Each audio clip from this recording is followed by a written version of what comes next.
Hi guys, it's Ross Jeffries and welcome to another Answers to Students module. This is another in the series for December 2008 and it's an answer to Greg. This is going to be a really interesting one and I'm going to reveal a secret within this module about meeting women at clubs and bars that will really blow your mind. It's a major power secret that none of the pickup artists or any of those other guys know about. So even if this has not been your particular area of interest, you should pay attention because you're going to learn something really great. And of course, Greg will too. So let's get right to it. So here's Greg's question. And again, I don't like reading from these things, so you can take a minute to read it yourself. But fundamentally, he's got questions about meeting women. He wants a good opening for a woman who's at a coffee shop or a library. And then he talks about opening a two-set.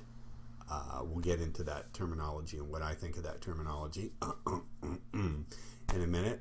And then he wants an opener for women in a bar. So I will say this. There's basically four basic approach stances. No matter where you want to meet women, there are four of them. There's the put on, which we've gone over in the instructional module for November. And then there's comment, question, observation, statement of interest, intent. A comment, question, observation could be something like, it's just, you observe something about her, like, I noticed that you carry yourself with discipline and elegance. It's a very rare and attractive trait. Or you'd say, excuse me, can I ask you a question? Do you do yoga or dance? Because you carry yourself with discipline and elegance. It's a very rare and attractive trait. We've gone through this. This is all in the Gold Walk-Up DVD. I really recommend that you get that product. I should have put the link in here, but look, go to the website, speedseduction.biz, click on products, and then click on the Gold Walk-Up DVD. Okay? Don't be lazy. There's Genuine Intuition, and then there's the Blurred Out. I don't want to review all that here. It's there in the Gold Walk-Up DVD, but I just wanted to give you that source. So let's get to what I recommend for him. Here's my never fail falls back line. If I can't think of what to say in a situation, if nothing's occurring to me, I say something along the lines of, I noticed you here, and I realized if I didn't say something, I'd never get to meet you. Or I'd say, I noticed you here, and I realized if I didn't say something, I'd never get to find out what you're like. Or, I noticed you here, and I realized if I didn't say something, I'd never meet the person wrapped in all the pretty. My name is. And with this approach, you're being completely honest. There's nothing that she can disagree with. There's nothing that she can object to. You're just being completely honest. Number one, you noticed her here. Well, that's unarguable. Of course you noticed her there. And number two, you realized if you didn't say something, you'd never get to meet her and find out what she's like. Well, that's a truism, right? It's like saying the sun rises in the morning or 2 + 2 is 4. It's a universally accepted truism. Now, anyone who cannot handle you approaching like that without any need, being completely honest, essentially laying your head on the chopping block, handing her the axe and saying, hey, I'm a cool person. I'm willing to step up front and make no excuses for what I want. I expect nothing from you. You can chop my head off if you want, or you can show me you're a cool person, or any response in between. It really doesn't matter to me. I'm speaking this because I'm speaking my truth. See, that's really appealing. Now, he asked something about two sets. And my first thing is lose the misery method pickup artist jargon. I once did a newsletter called Like Crap and Chocolate. And I said, if you mix a little bit of crap in a nice bowl of chocolate, it's all going to taste like crap. The whole pickup mentality is completely foreign and alien to speed seduction. First of all, we don't see sets. We speed seducers see human beings who happen to be female, who happen to have plumbing that we really like. So that said, if you notice a two-set, I would like to preferably notice something funny in the ongoing situation, or something funny about one of them that you can comment on. Walk by, and as you're walking by, make the comment either about them or about the situation. Could be anything going on. Once they laugh, or they just start talking, ask this question, okay? And remember, he asked about two sets who are studying in a library or a coffee house or something like that. This is not a bar situation. He asked for this first question about two sets in a coffee place or girls who are studying. So it's very simple. Walk up, make some kind of comment, and then say, so, what would you guys be doing if you didn't have to be here studying? And if it's just one girl, say, so what would you be doing if you didn't have to be here studying? Works for solo, works for more than one girl. What are you doing? You're acknowledging the ongoing situation that they're studying, but then you're also saying, well, if you didn't have to be here, what would you really like doing? And then use what they give you. If they say, well, we'd like to be, I don't know, watching TV, say, so really, what's your favorite show? Or, you understand? Use what they give you. Keep the vibe casual and friendly. Lower the sexual vibe. That comes in time. And also, when you're dealing with more than one woman, you want to observe who's responding best. Who's the most responsive? Who's offering the most compliance, the most curiosity, the most focused attention? Because that's the person who I probably will wind up wanting to pull more into my world. Now, he talks about sets in a bar. Again, screw the pickup artist jargon. I don't want anything to do with it. Here's that concept I want to give you. The whole bar is your set. For the first half hour to an hour, you're going to make the entire bar your set. You're not going to try to pick up on anyone. You're not going to make a distinction between male and female. There's going to be no sexual vibe. For the first hour, you're going to pick up the bar. You're going to be friendly with everyone. I like to imagine that I'm a host, that it's my party, that I'm the host. It's my job to make everyone feel welcome and happy. And so that's what you're going to do. You're going to have an open, rooted, grounded energy. By grounded, I mean you feel that you're in your whole body. You're not just some floating head. So you want to ground yourself into your body before you go out with some deep breathing. If you do a discipline like Tai Chi Chuan, perfect. Do some meditation, do some yoga. Get into your full body. So you're aware of the feeling of your feet in your shoes, the feeling of your shirt on your shoulders. You're in your body. A grounded, curious vibe. You're curious and open and friendly with everyone. So don't open the set, warm up the room. This is key. If you're in a bar or a party or a club, don't open the set, warm up the room. I like to think, if you really want to get into it, the whole world is my set because I'm going to warm up and welcome everyone to the extent that it's possible. Remember, when you warm up and welcome, that doesn't mean you're a clown. Doesn't mean you're frenetic, high energy. I'm going to come into the set with energy slightly higher than the set's. That's a load of bullshit. It's a load of bullshit. You don't need to do any of that. You don't need to be the party clown or the magician or even some radiant sexual god with a commanding, you are in my power vibe. You just need to be grounded in your body and warm up the room. Now, there's a time for a commanding vibe. I teach that too, but not when you first go in there, not for that first hour. Here's a key bar rule, key club rule, key party rule. No sexual vibe until they show that they're open and comfortable. Until the women I'm talking to or the woman I'm talking to start smiling and laughing, until her muscles relax, until her breathing shifts into a more grounded kind of breathing, I'm not going to give very much sexual vibe.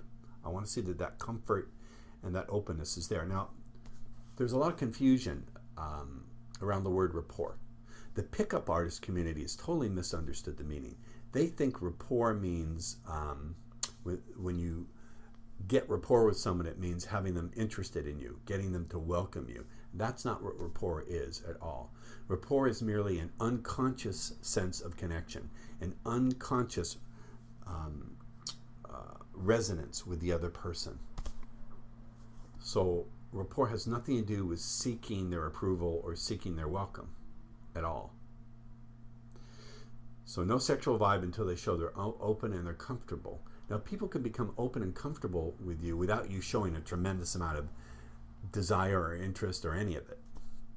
So there are 4 approach positions and stances, as we've gone over in the Gold Walk Up DVD. And I like being funny. In a group setting, I learned the best opening line in the world from Apua. I give him credit. His name is Richard Gambler. He's a British pickup teacher, and it's really good. I've used it. Give credit where it's due. And it's simply this, to walk up to a group of girls and say, did you invite all these people? It's supposed to be just you and me. That's a put-on opening. It's not meant to be taken seriously, but it's a really good one, so I give him credit. That's a good opener. Here's a gold key bar pickup rule. You notice the slide, I got the writing in gold. Occasionally I do that. Looks kind of tacky maybe, but I need to get your attention. Listen to me. Here's a gold key for pickup in a bar or a club. Here it is. It's not about what you say, but about what you can notice, what you can get curious about, or get them discussing. Okay? It's not about what you say, at least not primarily. Of course, we're always going to be using embedded commands and that sort of thing, but I want you to really get this. So many guys are worried about what they're going to do, what they're going to say. For the moment, set that aside in a bar. Make that secondary. It's still there, but make it secondary. The most important thing is what you can notice about them, what you can get curious about, what you can get them discussing, and what you can get them curious about, I might add. Now, you know, things like demos. Demos would be like the snack quiz, Twin Brothers quiz, anything like that. Games, quizzes, great to get everyone laughing, make everyone comfortable. But they only work when they work synergistically with your own state of mind, with what you notice about the other person, what you get curious about, what you get them discussing. Now look at this, what I've written in red here. This is key.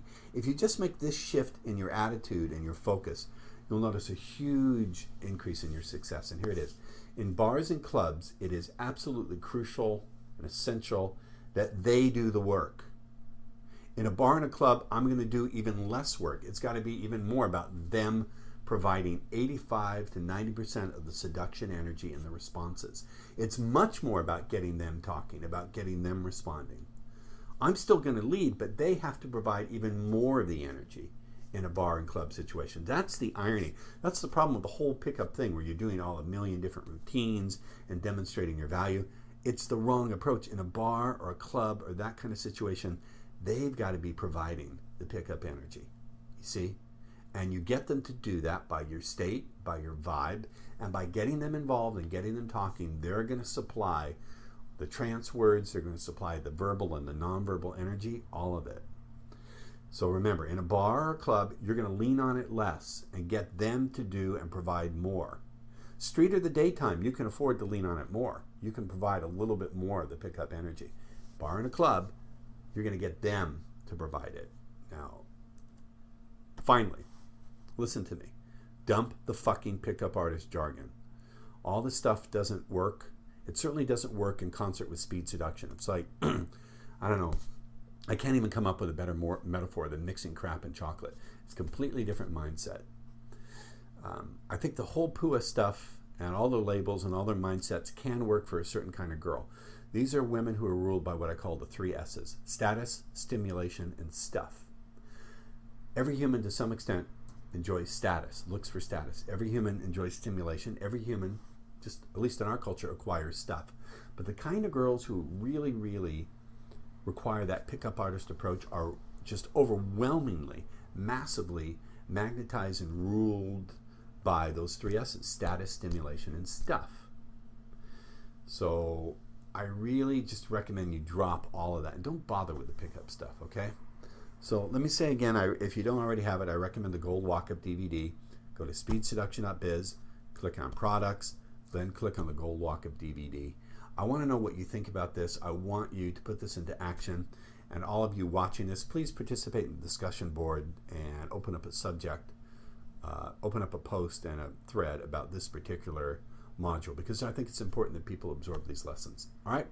Thanks a lot. Keep the questions coming. Well, if you've been with the coaching program for longer than a few months, you'll see that this Ace of Cups fellow asks a lot of good questions, so he gets a lot of good answers. So this is an Answers to Students video module for Ace of Cups for August 2009. And so here's his question. He says that he lives in an apartment complex and there's a pool with lots of ladies lounging around, and sometimes there's mixed groups. So he wants to know some good approach methods. Now, one of the things that people need to realize about speed seduction is, while it's great for meeting women one-on-one during the day, you can also use it to meet groups during the day, groups at night. It's really versatile, and I've been working at making it even more versatile for meeting groups of people. So let's get to his answers for his question. Here are your choices. When you're dealing with a group of people, you can open one member of the group. So if it's a mixed group of guys and girls, you can walk up and start talking to one of the guys in a friendly way. Or you could start talking to one of the girls in a friendly way. So you can open one member of the group. You can open them up as a group. You can walk up, and one of my favorite openers is to say, did you invite all these people? It's just supposed to be us. So you can open them as a group. Now, when you open, there are a couple of choices. You can open with an improvised funny comment on something you observe going on. For example, if you see some fat guy jumping into the pool and making a huge splash, just make sure he's not a member of the group. You don't want to be seen to be making fun of a group member. So if you see something like that happening, you can say, wow, looks like it's whale wars happening over there. Okay? You can use that funny opening line I just gave you before. Did you invite all these people? It's supposed to just be us. You can comment on something you observe about one of them. Like, wow, those are some amazing Wonder Woman bracelets you've got. If I see women wearing bracelets, jewelry on their wrist, I'll say, nice Wonder Woman bracelets. That never fails to get a laugh. So again, best group opener. So did you invite all these people? It was supposed to be just us. Now I give credit, I got that from Gambler. He's Pua Training Vault over in England. I give credit where it's due. It's a great line. You can open with a non sequitur. I've done this. I was at a pool party a couple weekends ago. I walked right up to some girls, two girls sitting there on like a little lounging sofa, and I said, so the topic for today is creamy versus crunchy. And they looked like this. I said, you're sitting there in bed watching your favorite tearjerker movie and you're snacking on something. Do you snack creamy or do you snack crunchy? And are you snack compatible? I wound up giving them the snack quiz to see if they were compatible with each other. Or I'll say something like, the topic for today is bad TV shows. Jerry Springer, Cops, Cheaters. Which of these shows is your last ex most likely to be seen on soon? These are just some ideas. Here's some more thoughts. When you're working with either an individual in a group or the entire group, it really is very powerful to fractionate the direction of their focus. I've found this to be really, really powerful. There's several different ways you can do this. One way, of course, is to have them focused on you. So it's her looking at you looking at her, and you're having the conversation. Or again, if she's with another girl, the two of them are looking at you, you're looking at them. So that's one direction of focus. But then what I like to do is, as soon as that gets interesting, I'll shift into having them either look at each other or, like say, let's see if you guys are compatible in some way. I'll have them look at each other. Or what's even better is I'll have the three of us turn and look outward at something that's out there. So what's happening is now we're directing our focus outward at something that we're all observing and enjoying together. This is really, really an interesting rhythm. If you keep this rhythm in the back of your mind unconsciously, you'll find that your sarges with groups of people become much more effective and much more fun. And also you'll find that every time you do return the focus to just you and them, that focus is given with more comfort unconsciously. So here's some examples. You can run any pattern to start, ask any question, do any quiz. Once you get a response, direct their attention outward. Say, here's a fun game, see or be seen. Which person here came to be seen and which people came to watch? Because there's some people who are exhibitionists and then there are other people who like to watch. And see how they respond. Part of this is testing to see, are they into that? Are they into exhibiting? Are they into peeping? You'll see little unconscious responses to show you where they're at. And of course, if you see where you're at, you can play on that thing. Then direct their attention back directly between you and them. You can say, you know what I also find interesting? That moment when you know something's going on and you really want this person. I just wonder, do you think you could conceal it from your friend, or would she see it's on tonight? These are just examples of how to work it. So you see that however you engage, you want to vary your attention back and forth among paying attention to them, having them pay attention to outward, having them pay attention back to you. Go ahead and give this stuff a try. Let me know how it works for you, Ace. And I want you to keep asking me great questions. I wish more people would ask good questions like you. Hey guys, it's RJ with another Answers to Students video module. This one is for Jay Hayes, November 2009. And he's asking how to open girls at a college party. Now, I haven't been to college since I graduated UCLA in 1981, but I still know what to do. Here's his post. He asks, he usually approaches women with the casual hi or how are you, but he has no impact and it doesn't get anywhere. So he's still unsure about what openers to use on women, and he asked about the context of a college party. So there's two approaches, Jay. Canned openers that you prepared in advance, and the other approach is a funny comment that incorporates the unique situation that you and the group happen to be sharing. So let's get to these approaches. Let me start with the second approach first.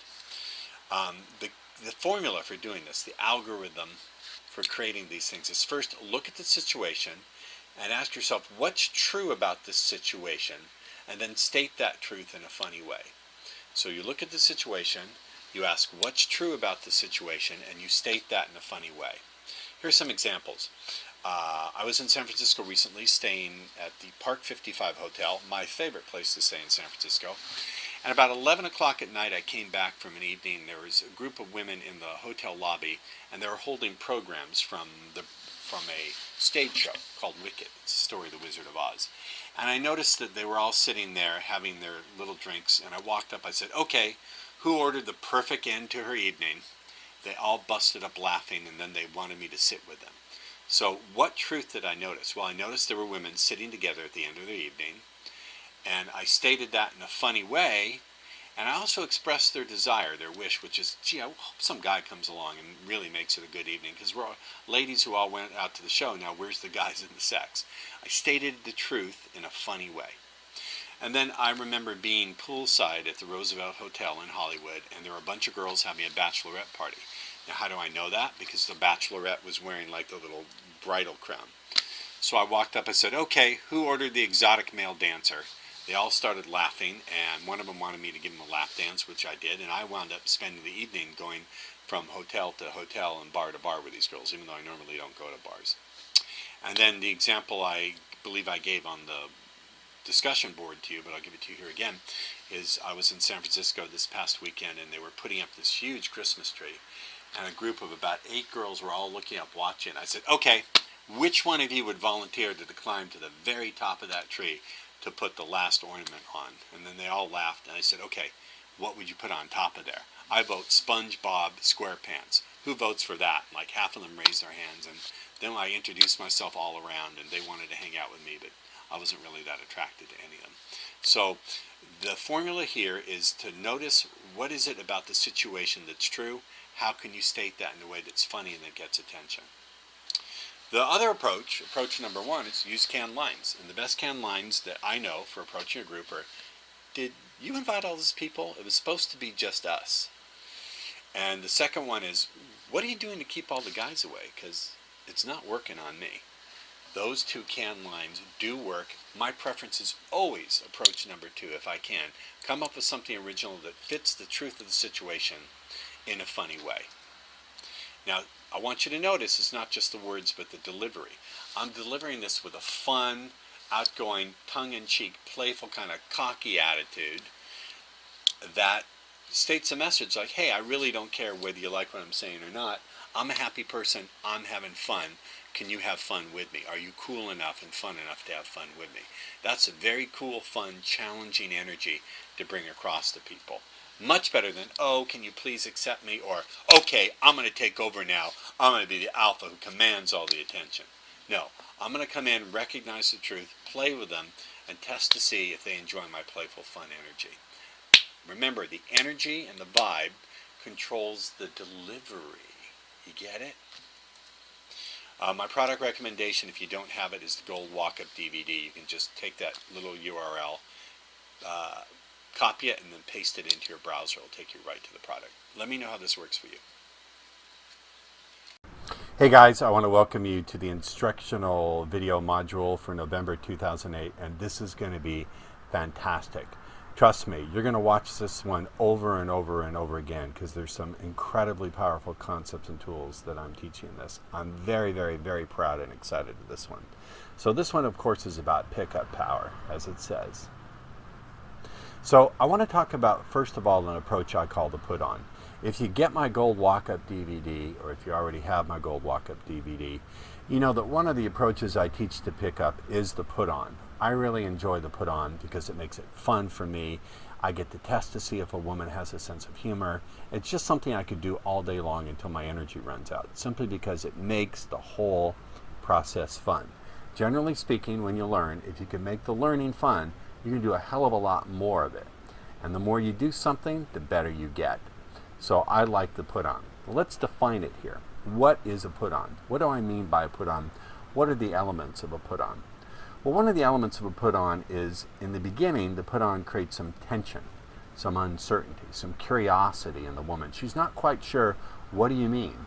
Are you teasing her? Are you being serious? Are you maybe even being slightly, a little bit dangerous? Just slightly, not enough to really scare her. It evokes curiosity. She needs to learn more. She wants to learn more. She wants to know more. And also the put on is using fractionation. We're going to fractionate from creating tension and then using humor to release the tension. So the put on builds up tension, creates curiosity, creates anticipation, and then it relieves it with some humor. And in that moment, you're already beginning to demonstrate, as we'll go a little deeper in the next couple of slides, you're already demonstrating in that first few moments that you know how to create tension and release it. And this is beginning the process of educating that woman's mind that you have what you need to fulfill her deeply. This is a really good one, so let's go to the next slide. Here are some examples of put-ons. I actually did one of these today. In a supermarket or a grocery store, there's, in Southern California, we have a chain called Whole Foods. And Whole Foods is just loaded with beautiful girls. A health food store, could be a Walmart, it doesn't really matter. You walk up to the lady in question, and you say anything innocuous. By innocuous, I mean dull, boring, like nice shoes, or what time is it? And then you come out with a put-on question. And here's the put-on question. If you saw someone shoplifting right here, right now, would you report them? Would you turn them in? Now, by asking that question, what's going to happen? She's going to think, oh no, wait a minute. Is he accusing me of shoplifting? Is he shoplifting? Is there someone next to us shoplifting? It creates curiosity and some tension. And no matter what she answers after that, you say, because you took my breath away, or because you stole my heart. Okay? Now the response is, whenever you create tension and you relieve it, there's going to be laughter. Whenever you create curiosity or confusion and you relieve it, there's going to be laughter, and she will laugh. So that's one example of a put-on. Or in an office supply store, you could walk up and say, excuse me, but where do you keep the 3-hole punches? Okay? Her response is going to be, I don't work here, or something of the sort. I did this today. I mean, I'm totally happy with my girlfriend, but I still like to practice. So I was in the health food store, and I walked up to this very attractive redhead, and I said, where do they keep the quinoa? And she looked at me, she said, I don't work here. I said, yeah, but the people who work here are butt ugly, and you're really cute. And she just exploded in laughter. So that's another example. When you walk up to a woman and you say, excuse me, but where do you keep the 3-hole punches? She's going to be a little confused. She's going to think, wait a minute, I don't work here. So that's another put on. So what are we accomplishing? Remember, with speed seduction, I don't want you to just memorize the words or do the behaviors. I want you to get what really is being accomplished. What is the theory? What are the operating principles that make this work?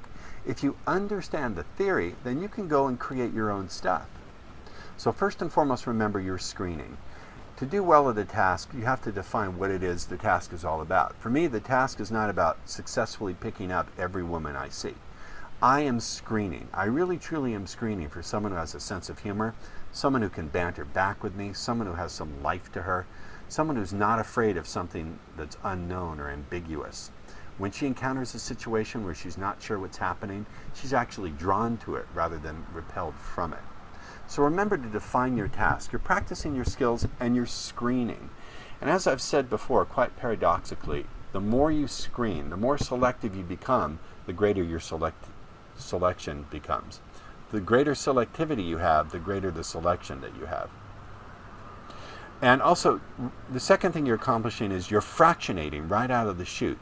Remember, fractionation is when you go from one thing to another thing that's either complementary, it complements that thing, adds to it, or it's contrasting. So you're fractionating right out of the chute. You're demonstrating you can run her up and down across different emotions. How are you doing that? Well, first you create some curiosity or attention by saying the weird put on. Where do you keep the quinoa? Or if you saw someone shoplifting right here, right now, would you turn him in? Okay, these are going to create confusion, curiosity, not so much confusion they run away, but just enough to create some tension. See what I mean? And then you relieve the tension by going to laughter. So you're going from curiosity, tension, uncertainty, to the enjoyment of laughter.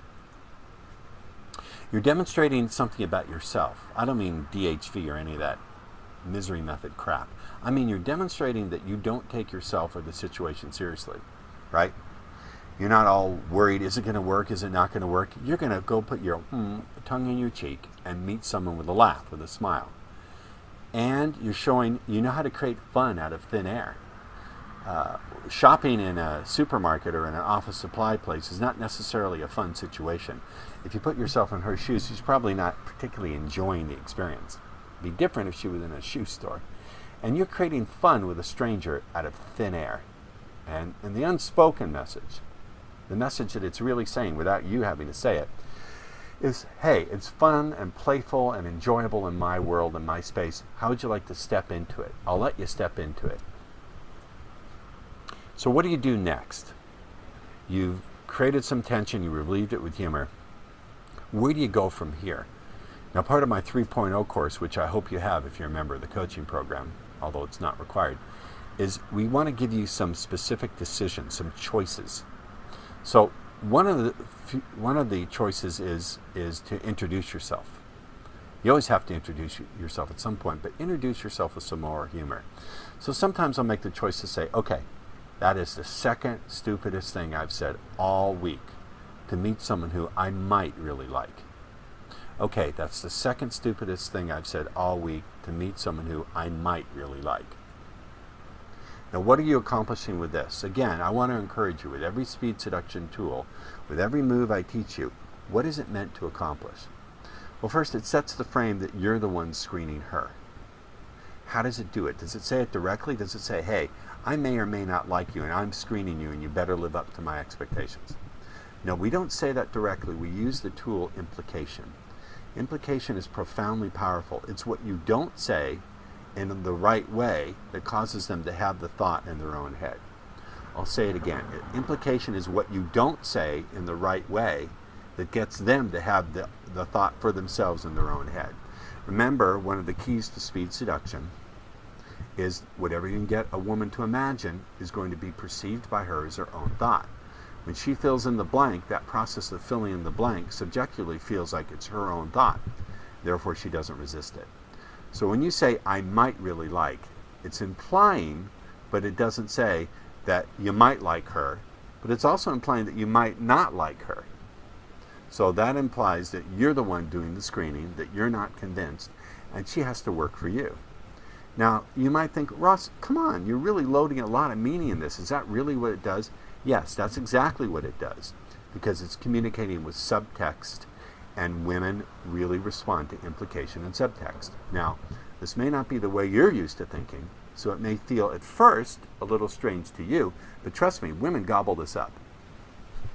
Let's talk a little bit more about implication, because it's so powerful.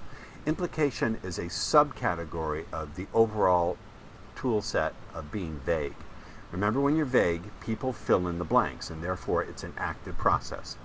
They have to go into their minds and fill in the blank.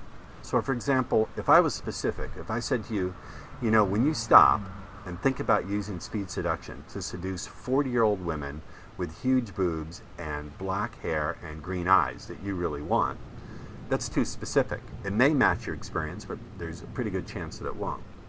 So that's being specific. But if I'm vague, if I say, you know, when you stop and you imagine exactly the kind of women that you really want to enjoy, I'm not sure exactly what you picture yourself enjoying, nor am I sure how clearly you can feel all the feelings that would feel exactly the way you want. But as you run that through your mind, aren't you glad this course is a big step in getting what you want? Now, that's also vague. You have to fill in the blank, you see? So there's no way of resisting it. So implication is just one subset of the tool of being vague. When you imply, it's an active process on the part of the other person. And again, we don't want to directly say it. If you directly say, I've got standards, I'm selective, what have you got that you can show me? it's too in their face, and you're going to come off as a knob or a PUA, pickup artist, or an alpha male, which is something I want you to avoid, because that's another word for being a dumbass. Here's a super persuasion power tip. In any kind of persuasion, knowing when to imply and when to directly state. Knowing when to imply something and when to directly state, when to be specific and when to be vague. This is an incredible skill set. This awareness of knowing when to be specific, when to be vague, when to imply something and when to directly state it. If you can vary your communication among those 4 variables, you're going to be so much more powerful in any kind of persuasion. Most people don't even know these distinctions exist, much less knowing how to spot them, how to use them. What else are you accomplishing in this approach? Now notice how you're accomplishing more than one thing. Anytime you take an approach, you use a tool or a set of tools, and they're doing at least 2 or 3 things supporting each other, you're well on your way to success. Well, another thing you're doing is generating curiosity. If this is the second most stupid thing, what's the first? In fact, women will often say, what's the first? And you have to, there are a couple answers you can come up with for that. If they say, what's the first? I'll say, approaching anyone other than you. Just another put on. Or if they say, what's the first? I'll say, are you Jamaican? Because Jamaican me crazy. All right, what else is in here? It contains an implied compliment. Implied compliments are really, really powerful. When you say, hey, this is the second most stupid thing I've said all week, to meet someone who I might really like, what are you implying? You're implying that she was so attractive that you're willing to make a fool of yourself just to meet her. You're willing to say something stupid because she's so adorable and you're so drawn. You had to say anything, even if it was a stupid thing to come out of your mouth. She's so attractive, you couldn't help but risk looking like a fool to meet her. Now notice you're not saying it. You're not saying it. If you say it, it doesn't have nearly the impact. You imply it. And when you imply it, the woman is incredibly flattered because she can't resist it. Remember, implication requires her to fill in the blank for herself and have the thought for herself. You're disarming her. You're being self-effacing. Not so self-effacing that it comes off as weak, but you're showing that you can make her laugh and that you're willing to risk. Okay? You're disarming her. You're making her laugh, and you're showing your willingness to risk. That's very disarming and very charming. Remember, you're chaining her through different emotions. So you're sub-communicating to her. When you take her through these different feelings of feeling curious, feeling charmed, feeling a little bit in danger, feeling relief from that, you're chaining her through different emotions.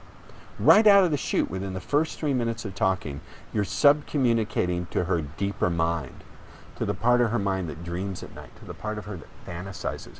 You're speaking to her in her machine language, in the language of her operating system, that you can deliver the emotional variety that she's hardwired to crave. Women are hardwired to crave and respond to emotional variety.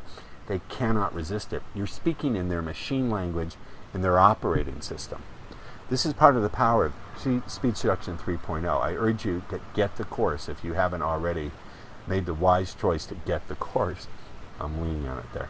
But you have to understand, when you can look into the operating system and the machine language of how women are hardwired, then the application program of using like the Discovery Channel pattern or the blowjob pattern, or whatever it is you do, is going to work far more profoundly.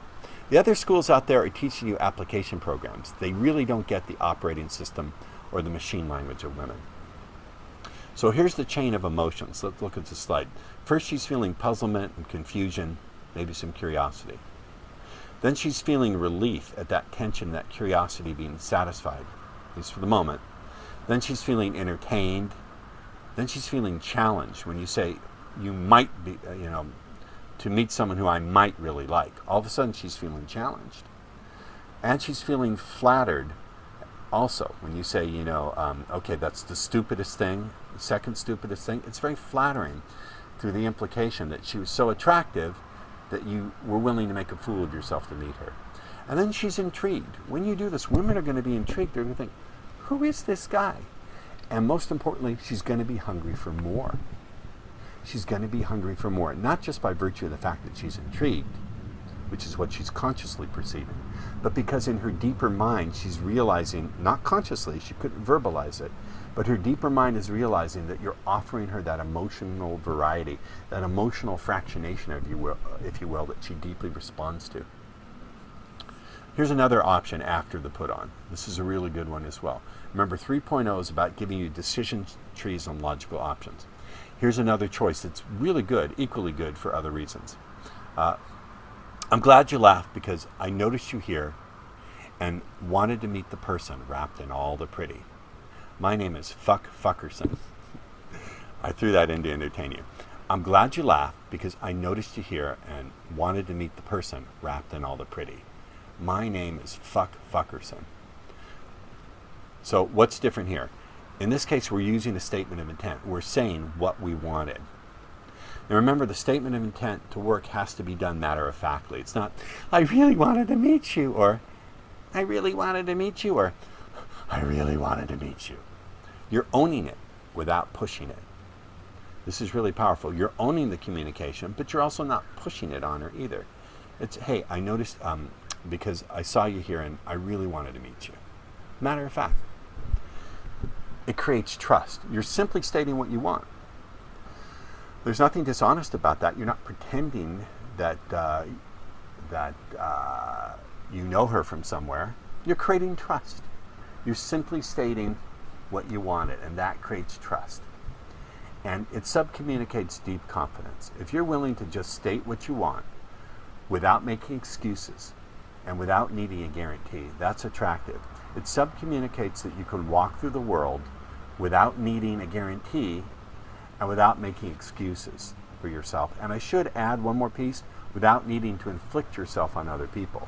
See, a jerk doesn't need a guarantee, and a jerk doesn't make excuses, but a jerk inflicts himself on other people, doesn't care about the outcome for other people. So deep confidence, true deep confidence that resonates in the deep mind of a woman, the deep heart of a woman, the deep soul, the deep body of a woman, is that deep confidence that consists of walking through the world without needing a guarantee, without making excuses, and without inflicting yourself on the other person. This is crucial. Another way to put it, you don't back away from your desires, but you also won't ever inflict yourself on others. You don't back away from what you desire, but you won't ever inflict yourself on others. This is a subtle thing, a subtle balancing point, a subtle little place on the teeter-totter, on the seesaw. But if you could hold that line, damn, this is mightily attractive to anyone, but especially to women. You don't back away from your desires, but you also will never inflict yourself on others. That's the balance of true and resonant attraction. What do I mean by true? I mean it's independent of circumstances. It's independent of the outcome of any interaction. It's independent of whether you get the woman or you don't. And it's resonant. What do I mean by resonant? I mean it vibrates and has an effect on all the different levels of a woman's consciousness. Consciously, she feels attracted. Unconsciously, she's deeply attracted. She feels it in her body. She feels it across all the different levels of emotion, up and down across the different levels of her mind. She feels it everywhere.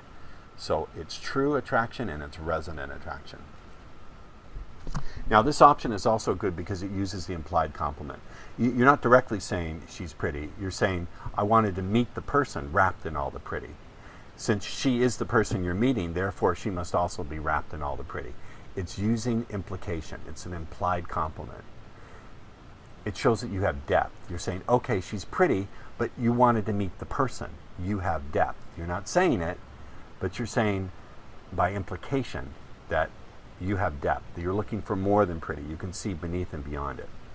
It challenges her. In effect, you're saying, okay, you're pretty, but what else do you have? Now, unlike the Puas who suggest you say, what else do you have going for you besides your looks, which is insulting, you can imply it, okay? It challenges her. When you say that you wanted to meet the person wrapped in all the pretty, you're saying, hey, I see deeper. Do you have anything deeper for me to see? It shows that you're screening, that you have standards. Only someone who's screening and has standards would want to know if there's anything more going on than being pretty. Remember, the 3S principle of the 3.0 course. Selectivity, screening, standards. The more selectivity a man has, the greater selection he has access to. It disarms her. You know, you're showing that you're not just another horny, shallow asshole who's looking to like grab her perfect breasts, even though that may be one of the thoughts going through your head. So it's disarming. And this is a really good one that a student of mine pointed out. It gets the pretty issue off the table. She can no longer sort of hold that over your head. You're acknowledging she's pretty and you're taking it off the table. You're sort of taking one of her big weapons, if you will, and I don't like that metaphor, and you're disarming her. You're taking it away from her. So all of a sudden she doesn't know what to do and she becomes very guidable. Notice the use of fractionation. You go from being funny to being strong and sincere very quickly. Use the put on, which is being funny, and now you're strongly and calmly stating your intent. So you're being sincere and strong right after the funny. And so you're moving her through a very similar emotional chain as the other option. I want to talk a minute about extraction confidence. I like to keep redefining terms because in that process of redefining, you can make distinctions that work best for you. There's coming to a woman. That's the position of the beggar. I've got to get what I want from this woman. I've got to get her to like me. I've got to get her to go home with me. That's the position of the chump. Now, if you take speed seduction tools and you try to act like a chump, it's not going to work. So there's coming to a woman. There's coming on to a woman. That's the player. His attitude is, I know what I can get. I know I can get what I want from this person. I know I'm going to get what I want from them. I know I'm going to get over on her. I know I'm going to get what I want from her. And then there's being present with a woman. And essentially this says that you know how, and you have faith and confidence that you can extract something useful out of every interaction. Whether you get what you want from that woman or you don't, you are going to determine what you learn from it. You are going to determine how you feel about it, what meaning you attach, what value you extract from it. Essentially, it says that you will determine what you learn and the meaning and the value you get from every person, event, circumstance, situation, decision. You're saying no matter what she does, no matter what happens, you remain at cause. At the same time, I want to give one caveat. You remain open to feedback from the environment. If what you're doing consistently isn't working, then you go, wait a minute, I better change my approach. I better change how I'm thinking about this. I better change what I'm doing. So this is extraction confidence along with being open to feedback from the environment. So I know you enjoyed this module. I want your feedback. I want your comments. I'm in love with this coaching program. I'm in love with helping. I'm in love with seeing your progress. So please post your feedback and comments on the members forum. You can email them to me there. There's my email address, and sandworm77@ca.rr.com. And please put the subject November Instruction Module. Please continue to submit your ideas, your questions, your feedback on what you would like to see in these instructional modules. Go out and use these techniques with the understanding of how they work, and let me know how they work for you. Thanks a lot. I love being your teacher. I'm really, truly in love with this. Thanks for helping me do what I love for a living. Hey guys, it's Ross Jeffries, and I want to welcome you to the first of 2 instructional video modules for the coaching program for May 2009. I'm offering you 2 this month because in the month of April I was quite ill and was not able to complete the instructional video module for that month. So this one, the first of 2, is going to be really interesting, as is the second one. And this is about using pacing and leading for pickup power. Now in this case, we have a real life example from my beautiful, gorgeous, beloved, genius, fantastic nephew, Ari, who I am madly in love with. I'm madly in love with my sister's kids. They're such good kids. I adore them. They're more like my own brothers or my own children. So Ari was driving along in traffic, and pulling up next to him was this very cute girl with her window rolled down. So he rolls down his window, and actually, let me back up a minute. He says, you know, I'd really like to talk to her, but I don't know, talking to a girl in traffic is pretty random. Then he thought to himself, wait a minute, to hell with it, let's give it a shot. So the first thing Ari did right was changing his thinking. So he says to her, hi, you're pretty cute. We should talk. Now, that's really just a statement. But watch how Ari then begins to pace her thinking and pace the reality of the ongoing situation. Now, what's the reality of the ongoing situation? That's kind of an awkward and random way to meet someone, just driving in traffic, right? Odds are she's not used to really positively responding to that kind of thing. Now, it could have been incorrect, but it's a good pace, a good estimate of what her internal reality is. She probably thinks it's kind of random. So rather than ignoring that, he uses it. He paces it. He says, I know it's kind of awkward and random talking to someone like this driving a car. Now notice he didn't say who it's awkward or random for. He didn't say, I know it's awkward or random for you. He just said it's awkward and random. So, that also could mean that he finds it that way too.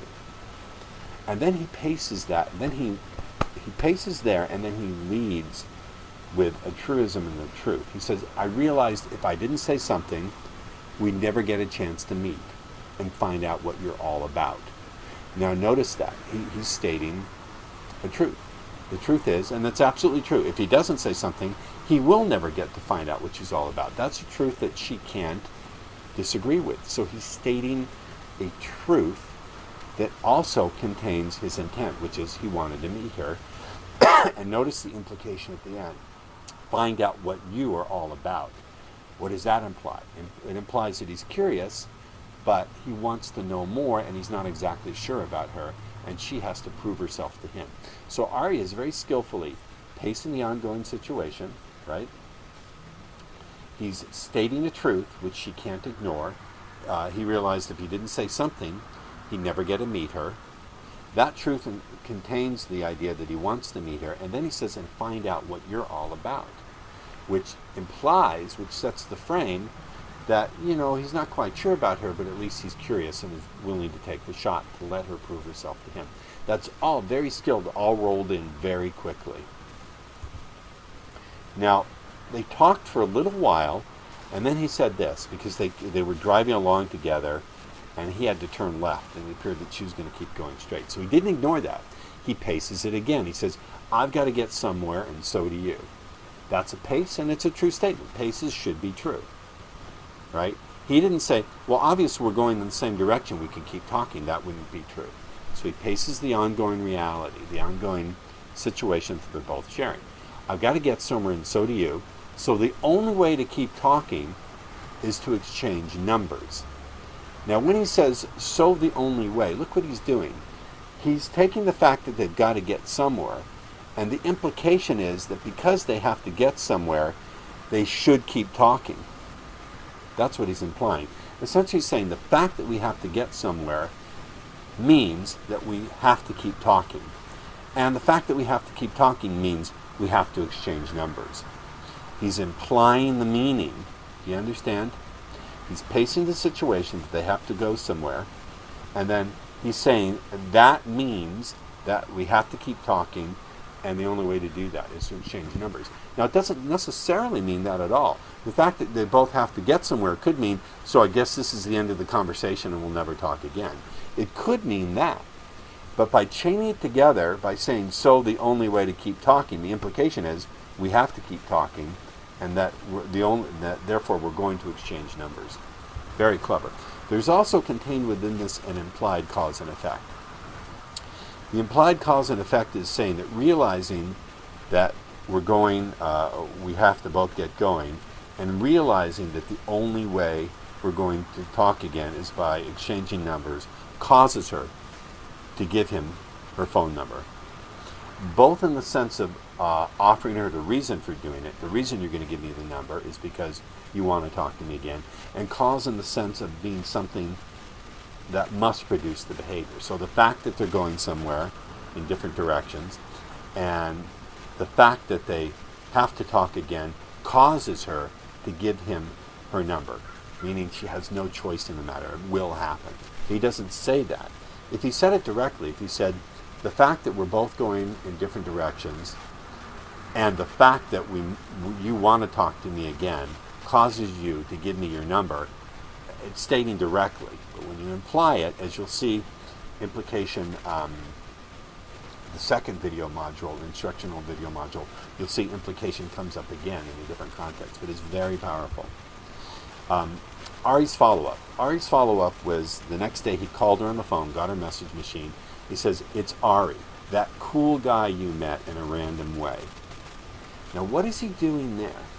Well, again, he's taking the fact that he met in a random way, that they met in a random way, and he's changing the meaning, ensuring that she interprets that in the right way. So the fact that they met in a random way doesn't mean that he's a desperate guy or a weird guy. It means he's a very cool guy. You understand? So the very fact that it was random means that he's a cool guy. Very, very, very good reframe. And that reframe, again, is contingent upon his pacing the reality, once again, that they met in a random way. There's also an implied causation. What is the implied causation? Thinking that we met in a random way causes you to realize that I'm a cool guy. And then there's an even more subtly implied causation. Thinking that I'm a cool guy causes you to want to talk to me more. You see the implied causation. So thinking we met in a random way causes you to think I'm a cool guy. And thinking that I'm a cool guy causes you to want to talk to me more. There's an implied causation, an implied cause and effect. So I'm telling you again, implication is so powerful. I really want to encourage you to study the implications of implication. Here's his further lead. His further lead, when he left that message, is after he said that, he said something along the lines of, "Why don't you give me a call and let's see how we can turn the randomness into a little more reality." So again, he's got a call to action, and he's tying that to the perception that the initial meeting was random. But he's reframing that into an opportunity and a challenge. And what is that opportunity or challenge? It's to turn the randomness into a little more reality. Now notice it's softened by a couple of things. First of all, there's no clear meaning about what that means. What does it mean to turn it into a little more reality? In what sense? How are they going to turn it? And in what way will it be a little more real? Because it's left ambiguous, she can imagine for herself how it might be acceptable, how it might be attractive. It's also softened with that a little more. Not into, let's see how we can turn this randomness into a fantastic reality. That's too heavy. The result is she immediately texts him with, "I'm watching a movie, why don't we rent one tonight?" Now look at the implication. Why don't we rent one tonight? Not why don't we go to a movie?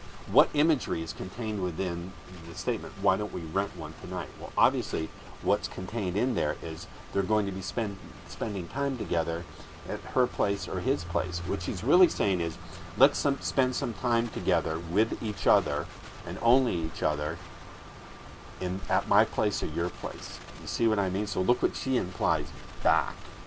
And the result of this is too obscene to relate here, although I'm hoping Ari will share some hidden video or something with me. So look at how this worked, how he seamlessly used pacing and leading and implication and setting frame and implied causation. It's just brilliant work. I'm very proud of my nephew. I'm very proud of all my nephews, and they get free 24-hour access to my personal coaching because I'm madly in love with them. Here's a debriefing. Afterwards, Ari talked to the girl. Here's what she mentioned. She mentioned that she thought he was good looking right away. She found his initial approach to be sincere and honest, which is funny because it was very well structured. You could say it was manipulative, although it was true. It was based on honesty. But she found his initial approach when they were driving to be sincere and honest. And she found that flattering, that some guy would go to the trouble, take the risk of being honest, just to get to meet her. I find it funny. And the other thing is she still wasn't really thinking of going out with him. At least that was her conscious perception. But his message was cute, and it was reassuring, and it was unique. Cute, reassuring, and unique. I also think the message was challenging, but I don't think that's something either she felt comfortable saying or she was consciously aware. But clearly the message is challenging. So go out and do likewise as good as you can using the same principles. You'll never be able to match up to my perfect, gorgeous, beloved, amazing, genius, boots I'm not worthy to kiss nephew or any of his gorgeous brothers. Hey students, I know you're going to enjoy this one. I call this RJ's Big Gay Pickup. This is based on a pickup I did the other day that I think is very instructive of some of the principles in speed seduction that you ought to enjoy applying. So let's get right to it. So here's the dialogue. Here's what I said. Let me set it up for you. I saw 4 women. They were in like their mid-20s, and they were walking ahead of me in a shopping mall that I frequent. And so as I push my way through them, sort of like walking past them, but also between them, I said, "Excuse me, supermodels, coming through." And then after they laughed, I turned around and I picked out the best looking one. She was wearing a beautiful blue dress. I said, "Wow, look how lovely you are. And the way you're dressed just perfectly accents how beautiful you look." And then when she was very flattered, she said, "Wow, thank you." I said, "You don't have a really cute brother, do you?" And then she cracked up laughing. And she said, "Well, yeah, he's pretty cute." I said, "Is he cuter than your boyfriend?" And at that point she said, "Well, I don't really have a boyfriend." And so that's when by the way, I slid my arm around her. I had my arm around her and I pulled her to me and I said, "Well, in that case, I'm not really gay." So she and her girlfriends all burst out laughing.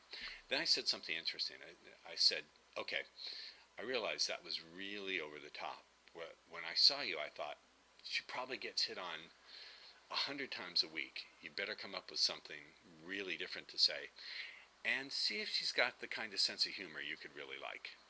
And then I introduced myself. We chatted very briefly, just for a few seconds, and it turned out that, then what I said to her is, "Look, I can see that you're really busy, you don't have a lot of time, you guys are on your way, and I have to get going too, but if you're not with someone who's with you in the way you truly want them to be, maybe we should exchange information, hang out and talk." At that point she said that she was only in town for another couple of days. She was going to Montana, and that was pretty much it. But I want to take it apart for you phrase by phrase and show you what each one is designed to do. So the first thing I said is, "Excuse me, supermodels coming through." Now when I said supermodels, I did it in a joking way. I said, "Excuse me, supermodels," like that. "Excuse me, supermodels coming through." That was a way to get attention and compliment all of them, even though it was over the top. I mean, they could clearly tell that I didn't think they were supermodels, and so they know I'm kidding, and it shows I'm not dangerous, that I have a sense of humor about myself.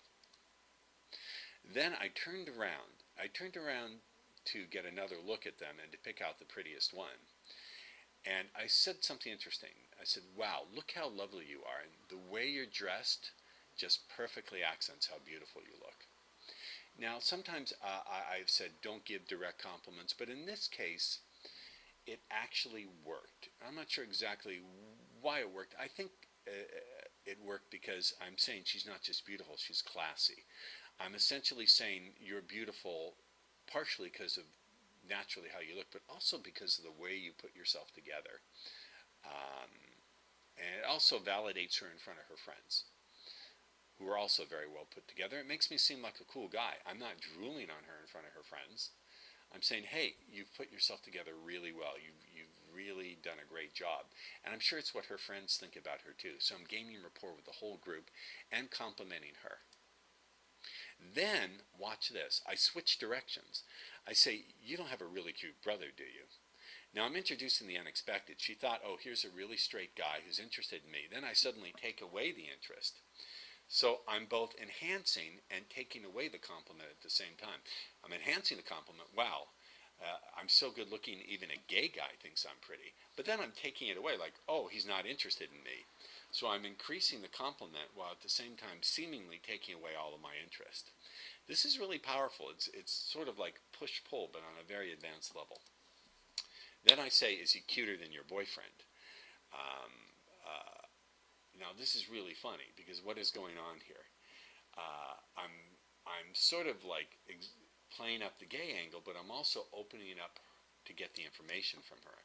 I'm setting up the punchline that's going to come. And she said, "Well, I don't have a boyfriend." I said, pulling her even closer to me, I said, "In that case, I'm not really gay." Now, that delivers the punchline. Everyone laughs because, oh my God, I'm building this up about how attracted I am to her. Then I switch directions and saying, "Well, but I'm not interested because I'm gay." And then I switch back to saying, "Well, I'm not really gay, I am interested." So, and by the way, when I say I'm not really gay, the implication is, wait a minute, he really is interested after all. I'm implying that interest at that point without saying it. So what I'm doing here is moving them all over the board in an entertaining way. Now watch what happens next. So I'm being pretty confident and also being different and getting attention and keeping the whole group engaged. I'm keeping the whole group engaged in the play while I'm giving attention only to her. So notice that. I'm keeping the whole group engaged and entertained and on my side while simultaneously paying good attention to her and keeping everybody guessing. Now I have to make sure she understands that I understand how over the top the approach is. I'm not apologizing for it. I'm not saying I'm so sorry that I did that. I'm pacing the reality and demonstrating understanding to her and her group of friends that, okay, it was really over the top. And how do I do that? I do that by revealing how I was thinking and feeling. That's showing some vulnerability, even though it's not really vulnerable, but because I rehearsed it.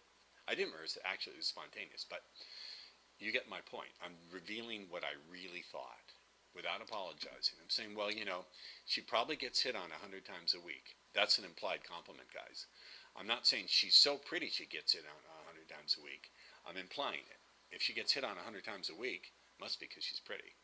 She probably gets hit on 100 times a week. You better think of something really different to say, right? Which is a good, clever, which they're going to think that's true. It is clever. And see if she has the kind of sense of humor you could really like. That implies that I'm screening, and that even though I think she's very pretty, because I've said it a couple of times and implied it, that's not enough. It's showing that I have standards, that a beautiful woman, which I acknowledge she is not enough for me. I want to see a sense of humor, which really makes an impression. So I'm complimenting at the same time saying, what she's shown me so far is not enough. I need to see more if I'm going to be interested. So this is accomplishing a lot of things all simultaneously at the same time. Then I paced the reality that it was a busy situation because they were headed one way and I was headed the other. I didn't feel like following them. They were turning into some dress store and I was going to get something to eat. So I paced it. I said, look, I'm in a real hurry. True. I can see you and your friends have got to get going as well. True. So I'm pacing the situation. By pacing it, I'm continuing to establish that authority in the world, demonstrating that I understand. I know we've only talked a few minutes. That's a true statement. What is she going to say? No, we've talked for an hour, and we don't quite know each other yet. That's true. Look at the implication. Yet implies that we're going to know each other. So here comes implication again. And then I say this really great line. If you're not with someone who's with you in the way you truly want them to be. Now, I've gone through this before in my seminars and maybe also here in the coaching program, but look at that. Wow, that's saying if you're not with someone who's with you in the way you truly want them to be. Now, I already know that's the case because she said she doesn't have a boyfriend. Why don't we meet up for a coffee and see what we could really like? That's very non-threatening, completely non-threatening. Meeting for a coffee, I mean, there's no threat there. And see what we could really like. That leaves it vague. What does that mean? We could like anything and everything. And it's also implying, presupposing that indeed there will be something that we like. So what does that do? That seeds her imagination. If she accepts, it seeds her imagination to be thinking, wow, I wonder what I could really like about this guy. I want to show you this again. When I say meet up for a coffee, see what we could really like, it's not really a question. It's actually a suggestion. It's saying, hey, we could really like. By not saying what it is, we could really like, by keeping it vague, it triggers her imagination to begin to wonder, not just then and there when I propose it, but later as she's waiting for the time when we do get together, she's going to be thinking, wow, I wonder what I could really like about this guy. It's going to pre-frame her to be thinking of the interaction in a positive way. This is all really, really super clever, super powerful. Notice this whole dialogue maybe took 5 minutes, and everything I'm doing has a purpose that drives the seduction. Now, in this case, you know, the logistics and timing didn't work because she was leaving town in 2 days, and you know, it doesn't matter. That doesn't matter. Look at the skill set. If I repeat this how many times a day, you can see the power in this. I want a discussion on this module in the members area. And we'll talk to you guys soon. Hey guys, RJ here. A student has done a hidden camera recording of his Sarge. I want to remind you guys when you do this, first of all, don't do these in a state where it's illegal. It's illegal in California. Second, please do your best to hide or blur the woman's face. We don't want any problems here. So let's get with it. I'm going to do my best to obscure her face because I don't want any lawsuits or other problems.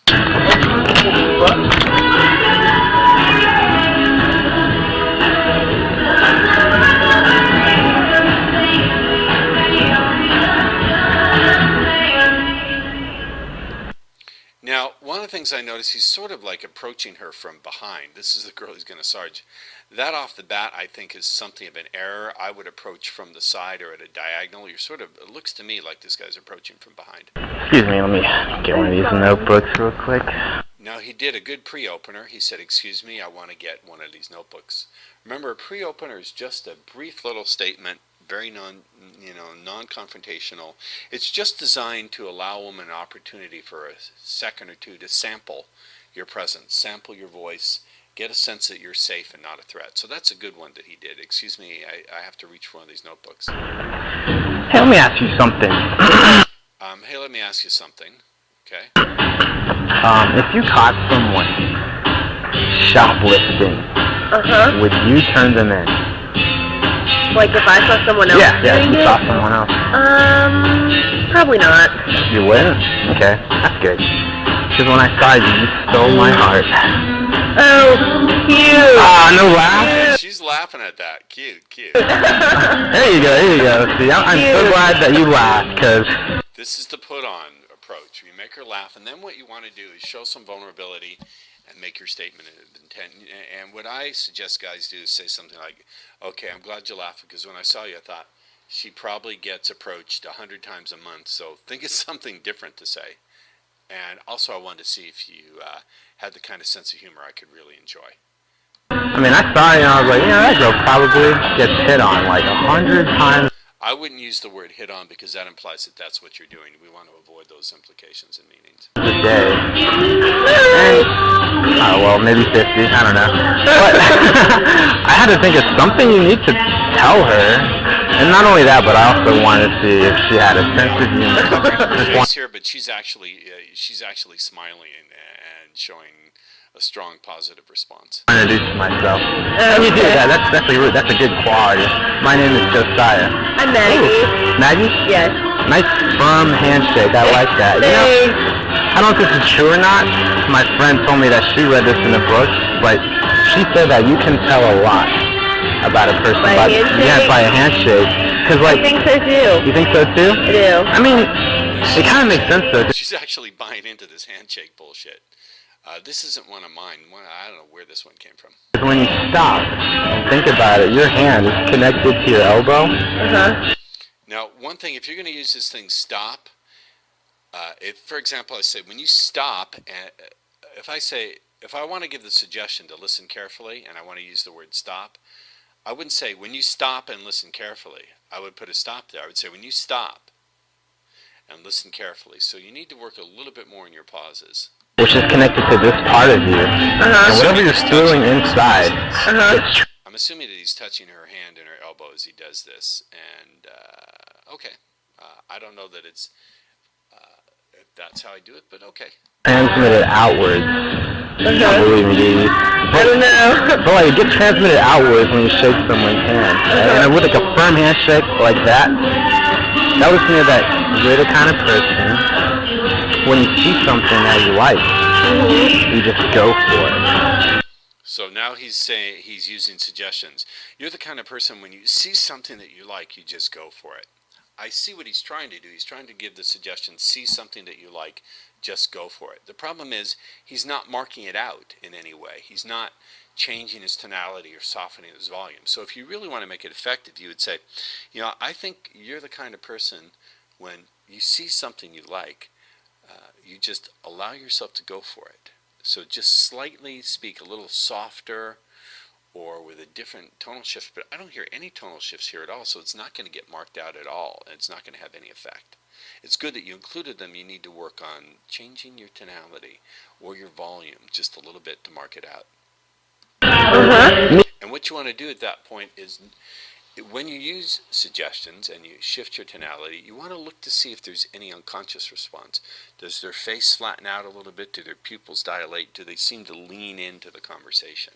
You want to test early on for how they respond to those kind of suggestions. It's a measure of how they'll be responsive later on and actually throughout the Sarge. I don't know what that is, but like have you ever like looked at something and you just like wanted it like really bad for some reason? You're just like, I'm covering her face here, but she's really thinking about it. Yeah, sure. so where are you from? I'm from Augusta, Georgia. Now I like this. He's gone pretty heavy, and now he's going to back away and go to small talk. That's good. Another way to do it, to fractionate a bit here, going to small talk and asking typical questions is okay for a little bit, but you can also direct the attention outward, away from the two of you, at something going on in the environment and build some comfort doing that. And then when you direct the attention back to the two of you, she'll be more responsive and more comfortable. But so far so good. I'm giving you a B on this. Are you just here on vacation? Or? No, I go to school here. Oh, you go to school here. Well, if you could go anywhere on a vacation, where would you like to go the most? Now, he's going on to the vacation pattern. You know, are you on vacation? She says, no, I go to school here. He's going to drive towards the vacation pattern. What I would have done is to inquire just a little bit. I would get a little curious and go, really, or do you enjoy what you study? If the answer is no, then I would go to, well, maybe you need a vacation. But if the answer is yes, I'd say, really, well, what do you enjoy about it the most? And the reason being is she's giving you some good nonverbal responses, but she's not really giving a lot of information away. She's not talking much. Her responses are limited to ums and ahs and yeah and one word. So you really want to engage her in the Sarge and get her more actively involved in the Sarge, either by, by shifting to something that requires more of her active participation, a demo or something like that. Maybe Italy. Italy? What would be your favorite part about going to Italy? I don't know. I have no idea. I've never been to Europe. I think Italy would be cool. Oh, I've been to Europe before because I used to be in the military. It's really cool because like all the cars there are really small and it's like the culture is really different. You know, like Yeah, it definitely is. like the people there are more open. You know, they're not like over here in America. Like here's what I think of women. This is something that's helped me to like understand women a little bit. Okay, you're now going to go for something like the natural woman versus the culturally programmed woman. And again, the problem here is you're doing all the talking. You want to engage her and get her invested in it. She's just pretty much sitting there. She's responding positively, but she's not responding very strongly or with too much participation. You want to get her participating. Really complicated to me, but I think inside every woman there's actually two parts, you know? There are. Yeah, but like At this point, again, I'm covering her face. She's showing a little discomfort, like, oh, okay. For legal purposes, I'm keeping her face covered, but she's showing some discomfort, and she's not too sure about this. over there in Europe, everyone's really like open. It's so weird. Yeah. Like I don't know. I met someone over there. It's like, have you ever just like instantly like? She's showing some discomfort here. She's pursing her lips and narrowing her eyes. So this is getting a little heavy for her. I would back up and play around with what's something in the environment. If she's not giving if she's not giving you a lot of participation, and she's not offering a lot of verbal stuff, and or beginning to look uncomfortable, then switch to something you can talk about in the environment and riff on that. For some mysterious reason, we just felt that click when we were talking to this person. Like, And again, you're talking about feeling that click, but you're not putting any feeling into it. It's all monotone, when you feel that click. No, it's when you feel that click. Do you understand? There's no emotional energy in it. So it's not going to engage her because you don't have the emotional tonality in it. we felt really comfortable. It's like all the barriers just dropped, melted away completely as you're talking to them. Now, with me, that's happened before. You need to slow down and put in pauses. I want you to practice this. Just do a nursery rhyme out loud and pause. Mary had a little lamb. Its fleece was white as snow. And everywhere that Mary went, You're not giving the opportunity for the suggestions to go in. You're going too fast. Like, but usually it happens like rarely, you know. So, like, what do you like to do for fun? I dance. I like to dance.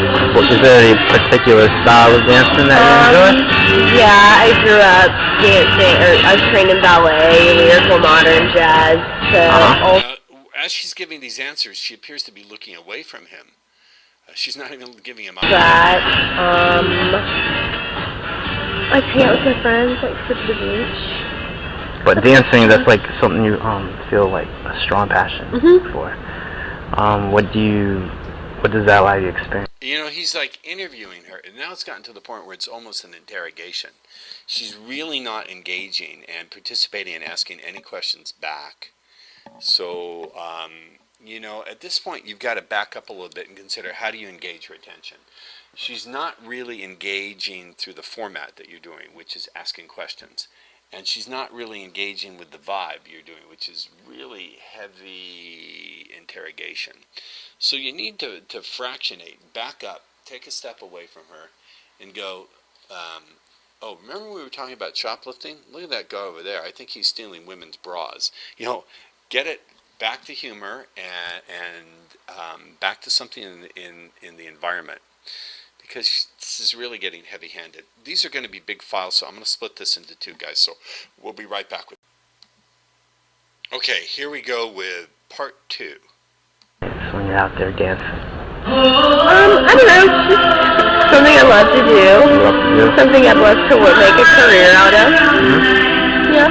What kind of career, like on? See, he's really just interrogating her, and she's clearly, you can't see this on camera in her face, but she's looking away and clearly uncomfortable. So I would either eject from this, or, you know, you've got to do a couple things. You can direct her attention outward, you can change the vibe to being more playful, or, you know, what you ought to do really is shift your state. Shift your state into getting genuinely curious. It doesn't seem to me like you're noticing anything particularly unique about her. You're not noticing anything in her responses that you can utilize. Nothing. You're not really paying attention to her as a unique individual, either to her external behavior or getting curious about how she moves her world. And I think that's part of the problem. It's okay to ask these questions, but if she doesn't sense that you're really curious, that you're just bombarding her, you might even switch the truth and go, you know, you make fun of yourself. You say, you know what? I feel stupid. I just realized I'm like almost interrogating you, and I'm really sorry about that. Let's start over. Do you understand what I'm saying? Switch to being vulnerable and admit that what you're doing just isn't working, because right now you're just hammering over and over and over, and she's not responding to that format of questions or to your vibe here, which is, I don't know what your vibe is here. It's just plowing. You're plowing away with things, and that's not what we do with speed seduction. In a dance video or a music video? No, I'd like to dance in a company, a professional company. Maybe a modern or contemporary company. Now she's giving you something. She likes to dance. So what can you do with that? You can say, really, you know, I find, what are you going to do with that? She's told you that she likes to dance. So where do you go from there? You know, what do you do with that?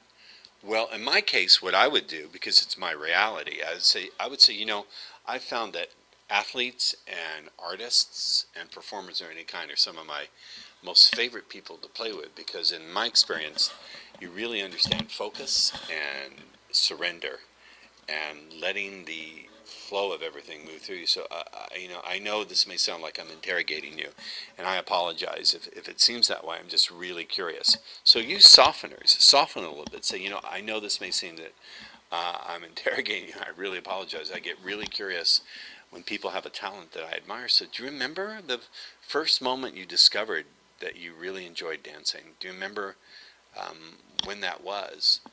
Get her into the feeling. You see what I'm saying? Oh, okay. Yeah, That's really cool, man. See, ask her what kind of dance and where she'd like to do it. These are factual answers.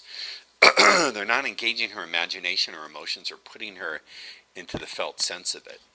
There's a lot here we could go through. God. I know my friend is a dancer.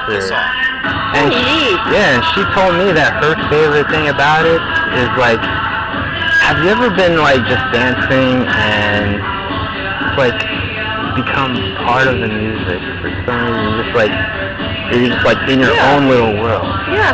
Yeah. And it's like you're out there just doing your own thing, but like you're just there, one with the music. Is that how it's like for you? Yeah, I can understand that. You can understand that? Yeah. Well, if you were to describe that in your own words, how would you? You just kind of forget about everything. You don't realize till you're done that you weren't thinking or something like that. Oh, so you just. See, this is way too much of an interrogation. What you need to do is engage with her. You need to say, so, here's a fun, you know what? Let's have some fun here. I will give you my honest opinion on what you pick out if you give me your, well, almost totally honest opinion on what I pick out, because I got to tell you my taste, I don't know. Let's play a little bit. So invite her to play. You understand? In some shared activity that you can do there, and because this is just way too much a one-sided interrogation. Forget about everything. You don't realize that what you don't realize what that you're. And again, you're not using any kind of good hypnotic tonality here. You know, you say you forget about everything. You don't realize. I don't hear any tonal shifts. I don't hear any softness. I hear no emotion. It's just monotone. You don't realize, I mean, you're just not thinking about anything. Oh, you're just not thinking about it. Exactly, that's what she told me, right? It's like... Now, right there, she just handed you a gold key. She said, you realize you're not thinking about anything. She just is now volunteering information about a state of consciousness that's a doorway into her mind. One of the things we want to pay attention to is anytime women voluntarily bring up things like fantasy, daydreaming, not thinking, she brought that up. And, you know, this is something that I would hone in on. I would say, really, you know, I think that's just so interesting when a person can enter that state where you realize you don't need to think about anything. You just enjoy what's going on. I mean, like I find when I do that and let it happen, it just lets something more naturally come up between you and what you want. You understand? You want to utilize that. Don't just skip over that. You're just out there, just not thinking about it. Yeah. Hey, follow me real quick, because I want to look at some of these cool little trinkets. I've actually got to find my roommate. We're shopping, birthday shopping for someone. I don't know where she went. It was great meeting you. Yeah. See, she's blowing you off there, dude. I don't blame her, but at least, you know, you're out there giving it a solid effort. Hey, you seem like a very interesting person. I am almost tempted. You seem like a very interesting person. I'm not trying to make fun of you, but there's no warmth in it. You know, the warm way to say it would be, you seem like a really interesting person. Put some warmth in it. Don't be afraid. It sounds to me like you're alive from the neck up when you do this talking. You suggest that we hang out sometime. Well, I'm 18. I'm kind of young. Well, you're kind of young. I understand that.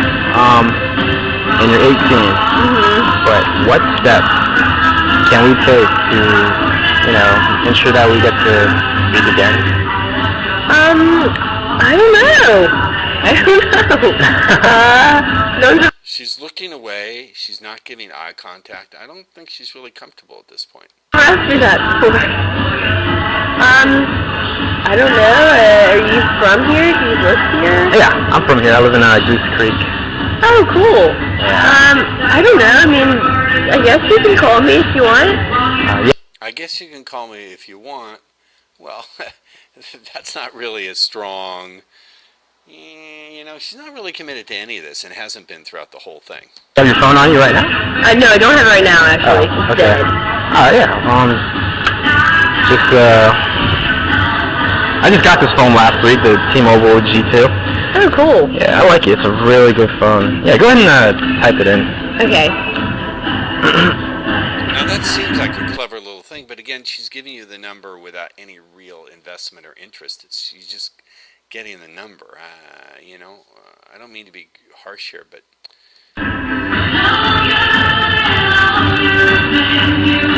Okay, there you go. 706. That's Georgia area code? Alright, how do I... Oh, add to contact. Alright. Go ahead and type it in. What kind of phone do you have? I have a BlackBerry. BlackBerry? I used to have a BlackBerry a long time ago. I liked it. Okay, I got you. Okay, awesome. Cool. Nice to meet you. Nice to meet you too. That's Lady Gaga blaring in the background. You know, what I would have done, both cats are now here. They're going to start a fight. Talsberry, go away. Gene, go away. I would have opened, you know, the same way you open, and then I would have said, you know, I'm glad you laughed, because when I saw you, I thought, come up with something unique and different, because she probably gets approached 100 times a month. And also I wanted to see if you had the kind of sense of humor I could really enjoy. And then when you said your name, I'd say, okay, so let's test that sense of humor. And I would tell her a really corny joke, anything. I would have said, okay, what did the, I don't know, I'd tell her some stupid joke, and then when she laughs again, say, so, I'd do a little bit more small talk. I'd say, so, why did you decide on this place, or you know, Urban Outfitters? Like, are you like an Urban Outfitters junkie, or what's the deal with coming here today? Oh, blah, blah, blah, whatever her answer. You know, I came here to do some birthday shopping with a roommate. And I would have made a joke about that. I would have said, you know, my idea of the perfect birthday gift is something that I can return easily and get a refund on. And then I would have gone into, I would have gone right into a non sequitur. I would have said, so, are you a roller, a folder, or a tosser? I would have gone into something that requires her active participation instead of just interrogating her. So very quickly I would have gone to a quiz or a game, like, are you a roller, folder, or a tosser? So let's see if we're snack compatible.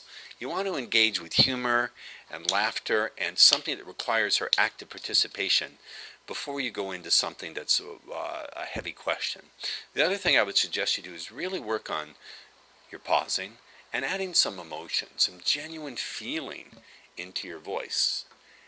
Okay, those are the big things, but I applaud your effort. You are out there, Sergeant, so I say good on you for that. Hey guys, RJ here. It always seems to be a favorite of yours when a student does a hidden camera Sarge and I comment on it. So I'm seeing this for the first time. I have no idea what this guy did, but let's have a look. And of course, I encourage you, if you can do this legally in your state, if it's not against the law to record a conversation without getting permission first, then it's okay to do it. I do ask that you do your best to hide the woman's face. So let's see what's going on here.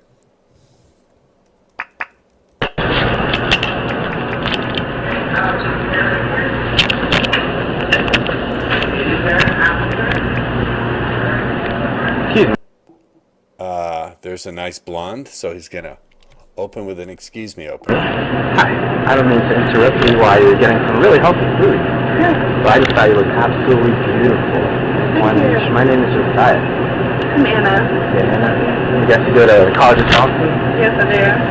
Okay, Do you go to College of Charleston? Nah. I got friends. Well, that's a nice opener. You're absolutely beautiful. I like it. And she's buying right into it.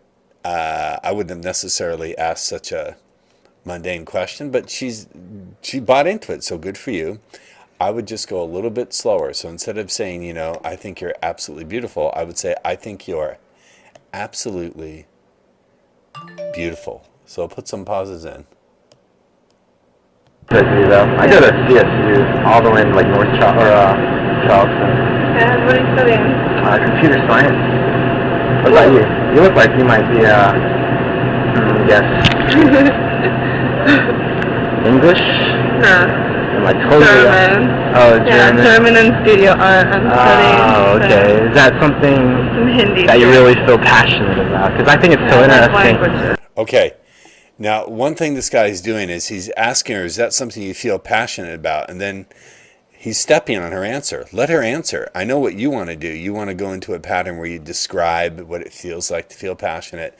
But for God's sakes, dude, let her answer. I love languages. Oh, you love languages? Oh, you like to travel?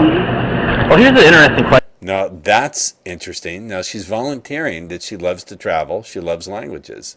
So she's participating. This is really good. I like this. One of my friends asked me a couple days ago. It got me really thinking.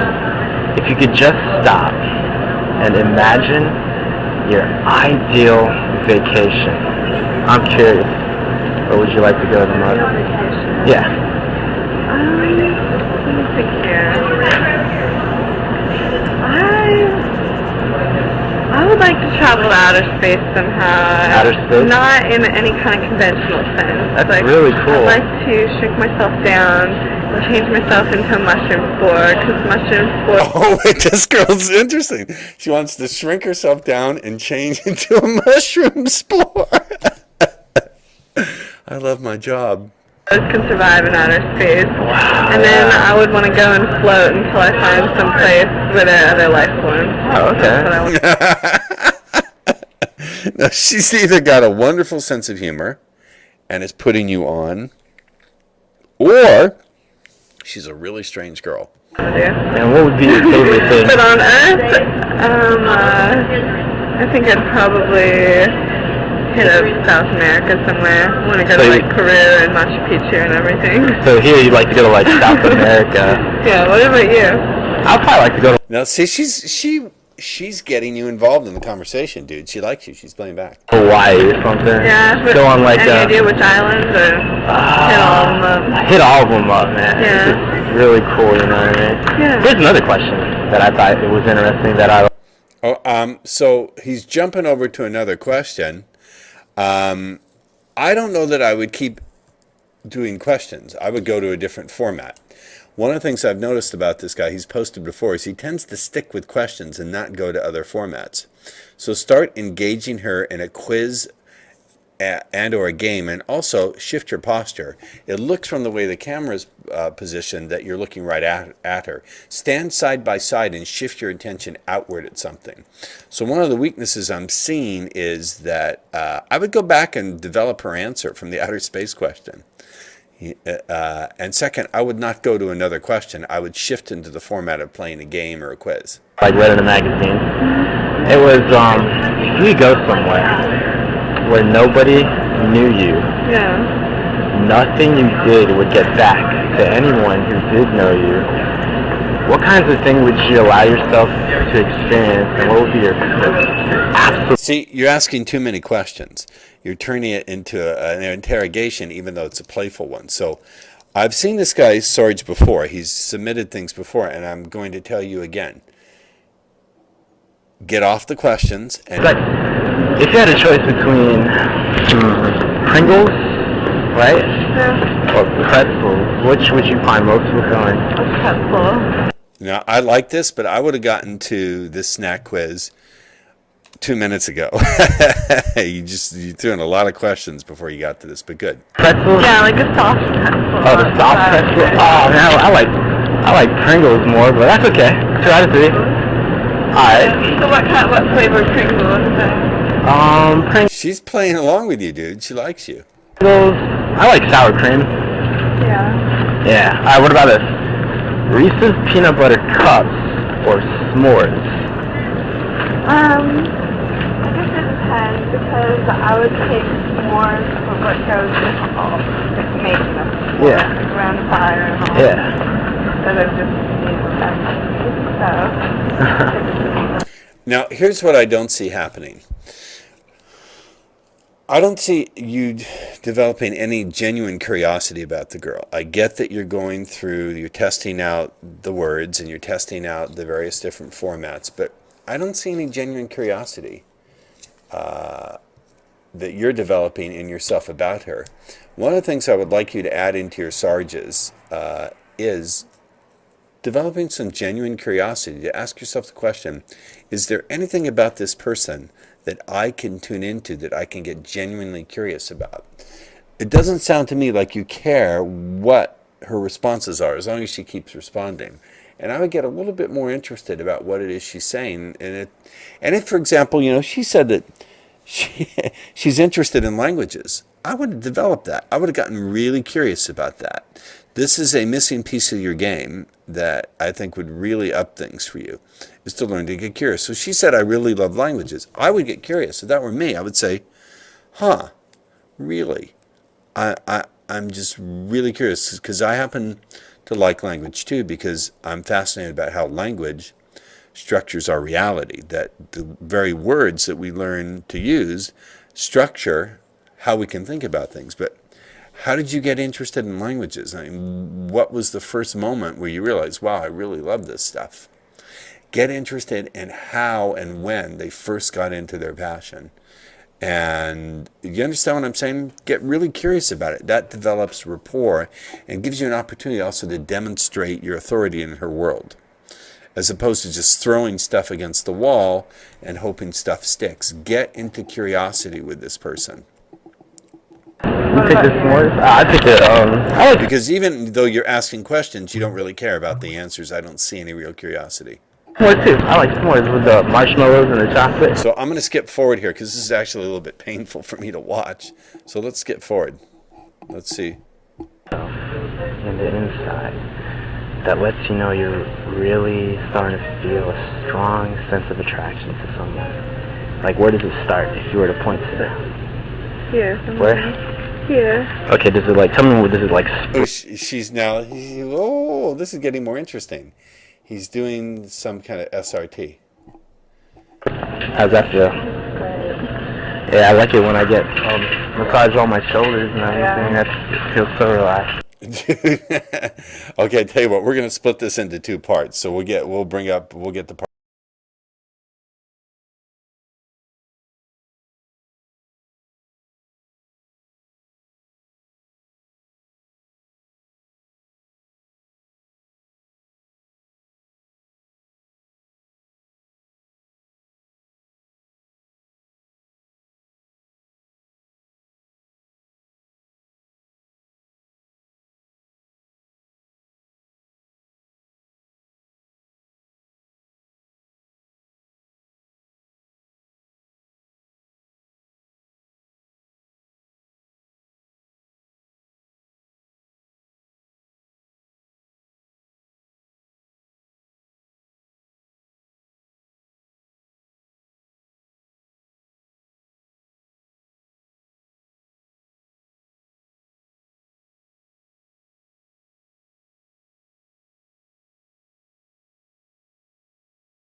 Okay, so let's pick it up with part two of this. And as I've said, I think he's hammered really hard on the questions and needs to move on to something else. He did move on to the snack quiz, but also a couple of other things. Remember, when you're looking to improve, you want to look at some of the elements on a different level. And I think he needs to improve the resonance of his voice and also the tempo at which he speaks. And then the emotional flavor of his words. I don't hear there's a lot of emotion in there. So let's continue now, and I'll continue with my comments. This is my first viewing of this. I like dogs, so dogs would be like number one. Cats probably number two. Let's see, I like that's a hard one. 5, I can probably get up to like 3. But horses probably be kind of cool because you can ride on top of this, you know, like my. Okay, so when you said you can ride on top of this, you want to put in, you know, a little bit of a sexual tonality. So not you can ride on top of this, but you can ride on top of this. You know, just a little bit.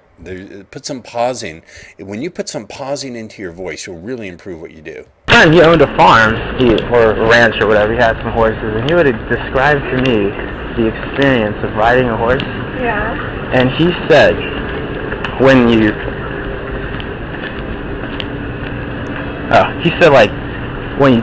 Okay, describing body sensations requires the other person to be looking at you and really paying attention so you can entrain their attention.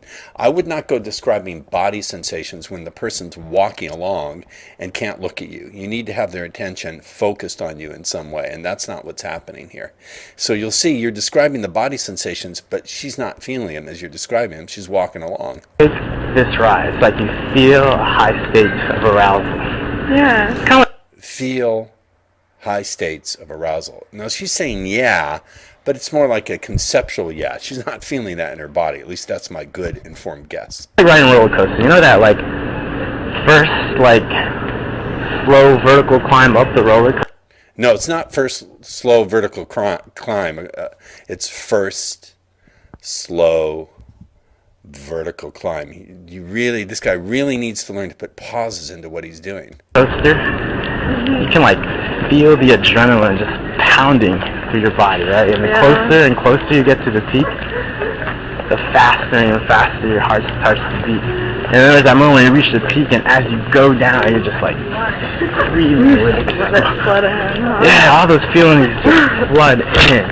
And as you allow yourself to enjoy that, it's pretty cool. Like, what's your favorite roller coaster? I like the wooden ones. I've been to Treasure Island. Is that what it is?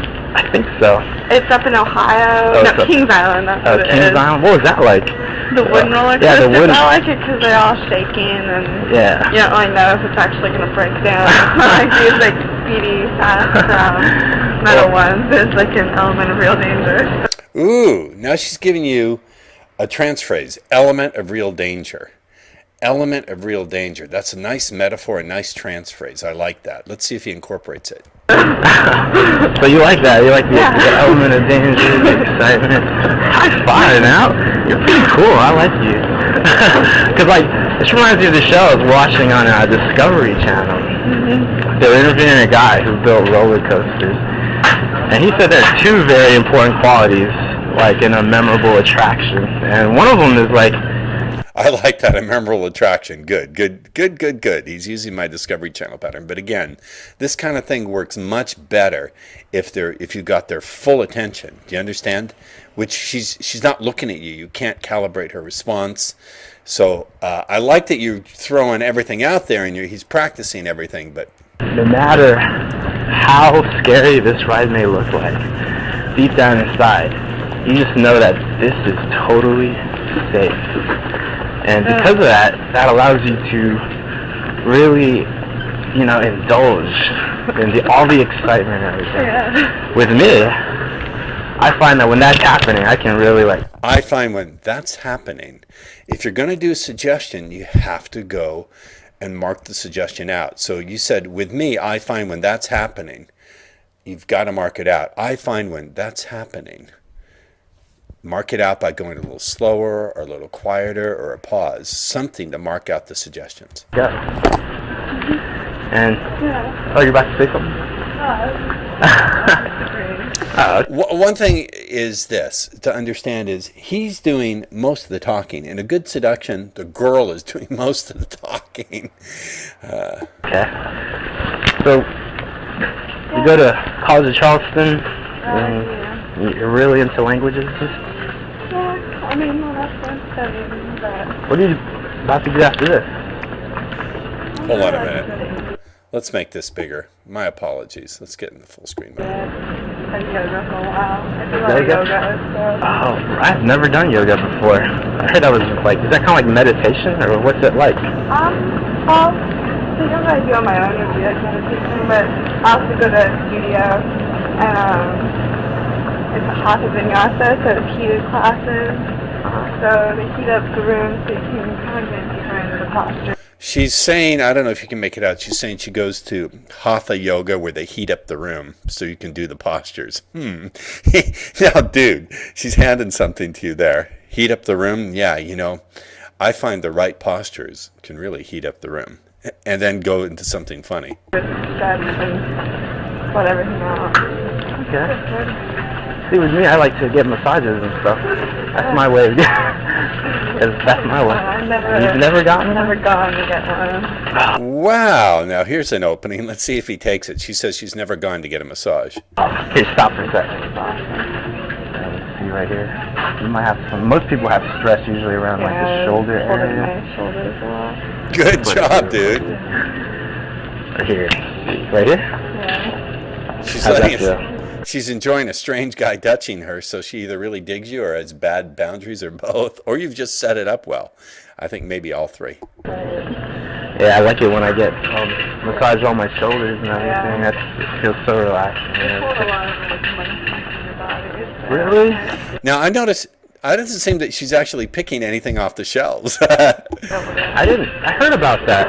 Like, here, step over here for a sec. I remember like reading this book. It was like one of those New Age books, and they said that with every emotion that starts off, it starts off as a set of signals. Now, he's about to go into my signal recognition pattern. For those of you who don't know, that's when you get a woman to tune in to where she starts to feel a good flow of feeling in her body. And then you have her tune into where it goes next. And it's a very powerful pattern. I like the way he's doing a good job introducing it. So let's see where this goes. Inside your body, right? Yeah. And if you can learn to recognize these signals, you can have like more control over your emotions. Wouldn't that be really cool? And like... Now that's cool because what he's doing here is setting up a reason for her to be interested and responsive. He's saying that as she learns this, she'll learn to have more control over her emotions. You know, who doesn't want more of that? So I like how he's doing that. Good job. And it said, like, for example, what is the first signal that you get for yourself in the inside that lets you know you're really starting to feel a strong sense of attraction to someone? Like, where does it start if you were to point to it? Here. Where? Here. Okay, does it like, tell me, does it like spread out or just... I feel like it's really warm here. It's and really this warm. is kind of the solar area that charges all of my spiritual energy.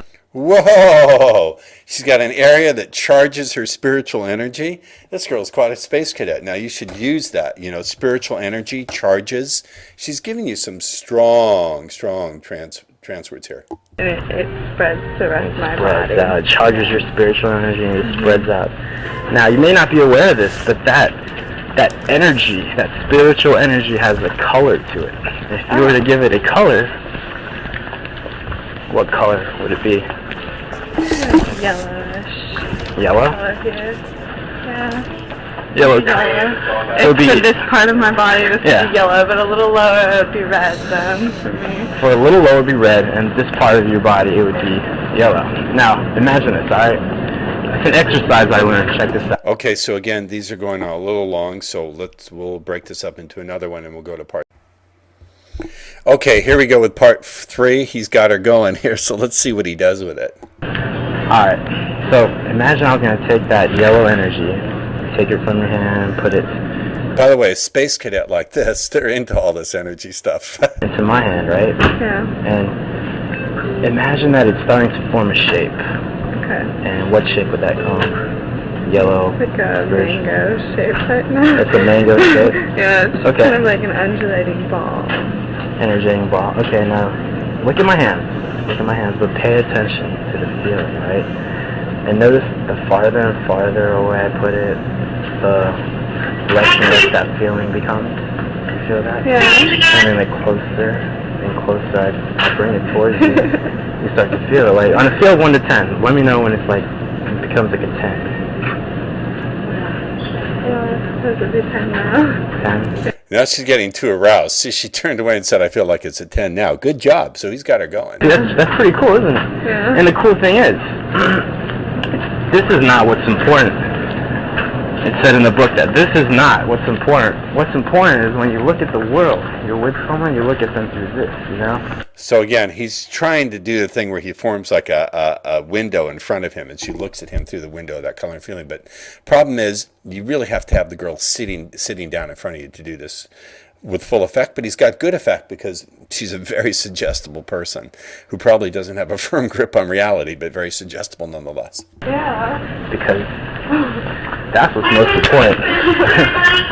But anyway, yeah, well, I like to read books and stuff. I like going to Barnes & Noble, Yeah. hanging out. I can't remember the name of it. It had to deal with, like, chakras. I actually think he's now going on way too long. He should just close the deal and get out of there, because he's like hammering at her, and he's almost at this point being overwhelming. Energy, you know, things that I find really interesting. You learn so much about people by learning what they, you know, connect with. You know, like, did you ever just like instantly know that you could feel that connection with someone that you just met? Like, for some mysterious reason, you just felt that click right there.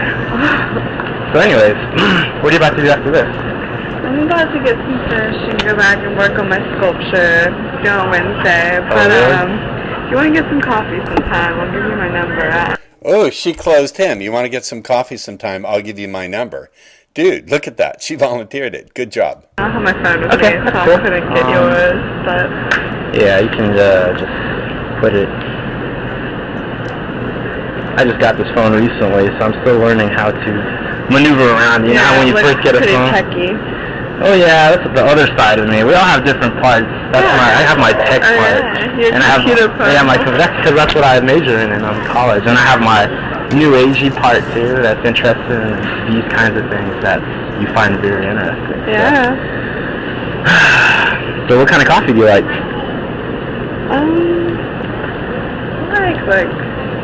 I don't know, I usually just have some milk in my coffee, but I drink a lot of tea. Do you ever drink kombucha? I've never tried that. We should try that together. Yeah, I I drink kombucha, so... Is it really healthy? Because I thought you were looking at healthy food. Yeah.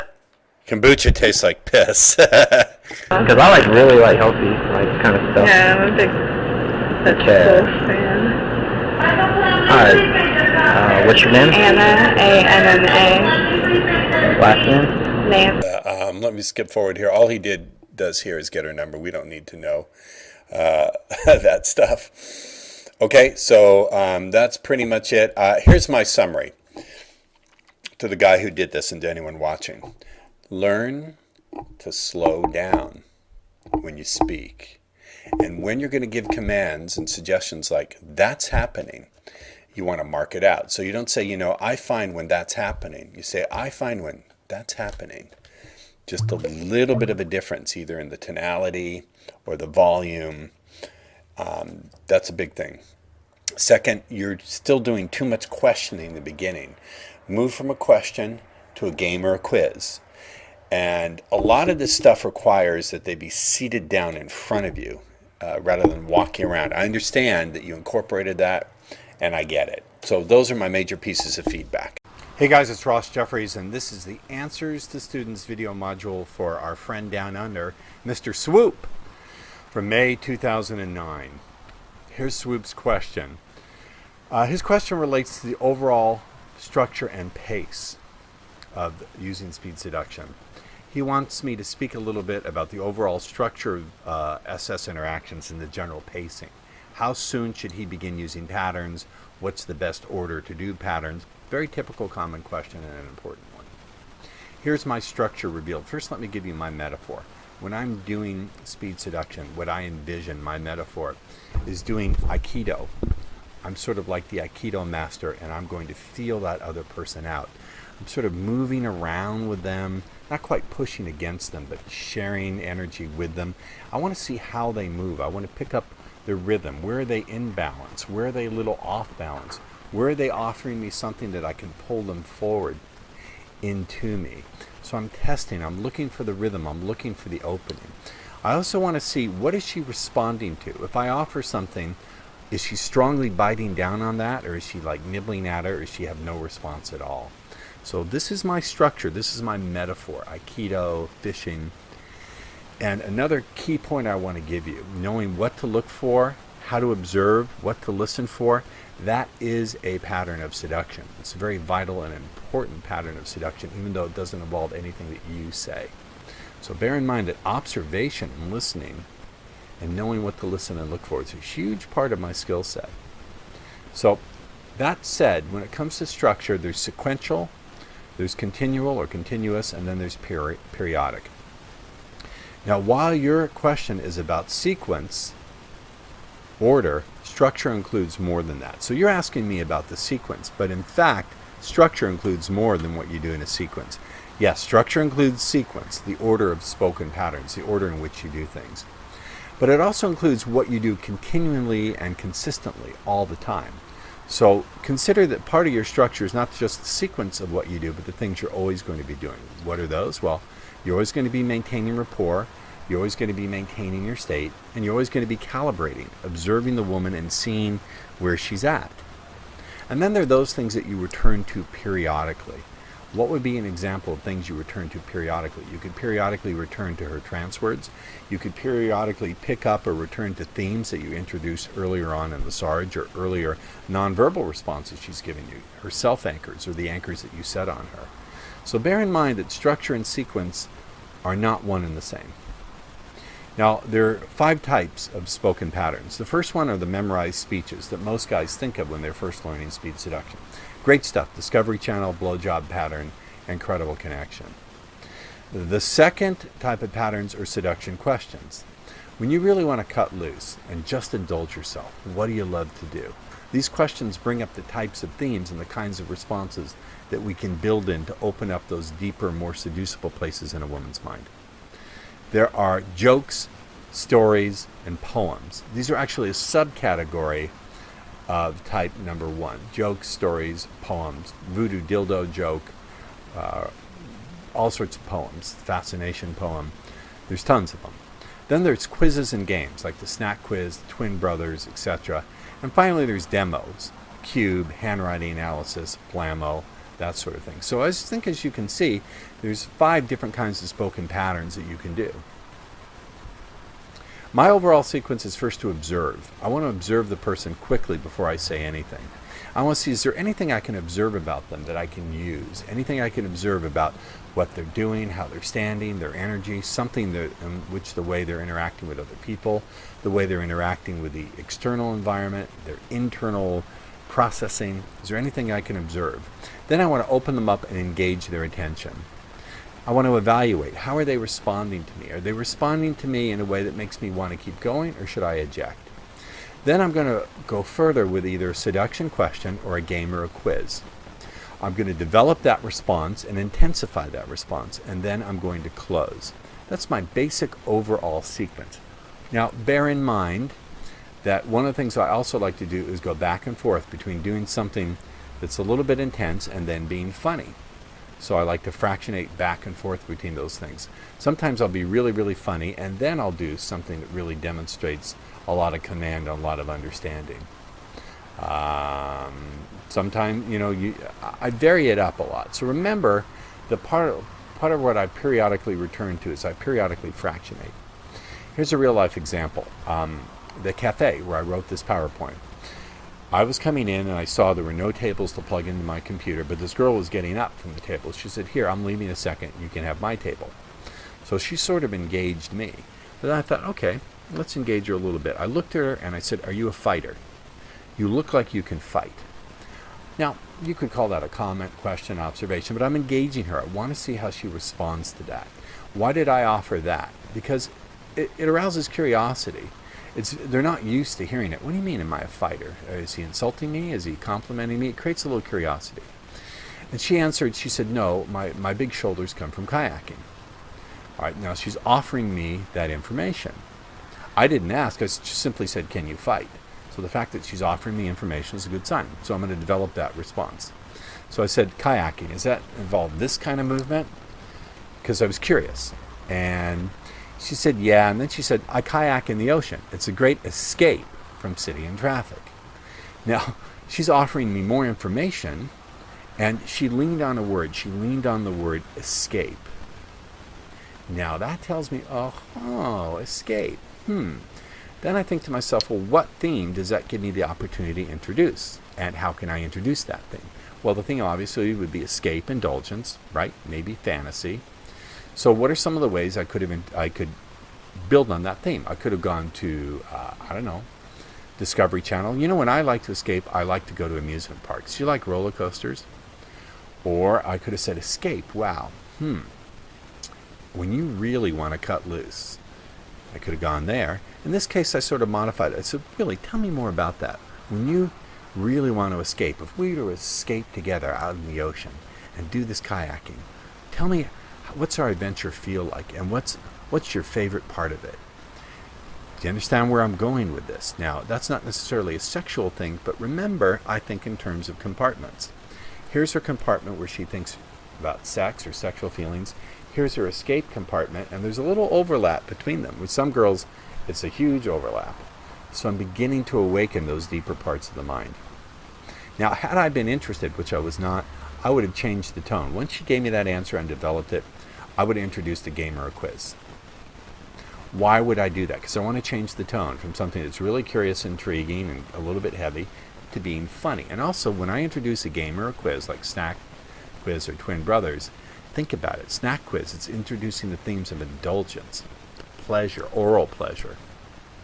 From there, you could even build by going to the blowjob pattern after the Snack Quiz. And again, had I noticed anything interesting from her responses to the game or quiz, believe me, I would have developed it. Had there been any kind of sexual tone to it, I would have fed that back with some really nice embedded commands. You understand? I also might have then gone from there to introducing, some intuition I had about her, establishing my authority in her world. I could have gone to a demo or a poem or even a canned pattern to develop the insight that I just shared. So I think you can see that there's a lot of opportunities here. I want you to have a look at this video. It's on my main website, seduction.com/video/video, and then there's an underscore steaming. It should be streaming, but it's steaming2.php. Better way to do it is go to seduction.com, click on video proof, and scroll down, and you'll see, I think it says fantastic kissing or erotic kissing. Turn the sound up for this, and notice how I develop her responses. All right, so let's play with this. If you have any more questions, get back in the discussion group on the board, and I'll post more on this topic. Hi, it's Ross Jeffries here with an Answers to Students video module for December 2009. And I like this question. This is a question about seduction algorithms. What are the overall basic pieces which, when you fit together, allow you to do multiple variations and come out with the same end result? And here you can see Joe's question. Basically, he's got three of the elements. He rehearses his state, he goes in with an opener, and then he goes to like a game, a snack, or a quiz. And so I think Joe is looking for more flexibility and also to see if he's leaving anything out. And remember, Joe, and those of you who are watching this, if you want to get excellent at speed seduction as well as any other skill set, there's what you do to prepare. There's what you do sequentially. In other words, do you have all the pieces that you're only going to do at a certain point in the skill? You're not going to do these things all the time, but you're only going to do them at a certain point. Are you aware of, and do you have a good degree of competency at those things that you're going to be doing all the time? There's certain skill sets that you're always going to be exercising throughout the process.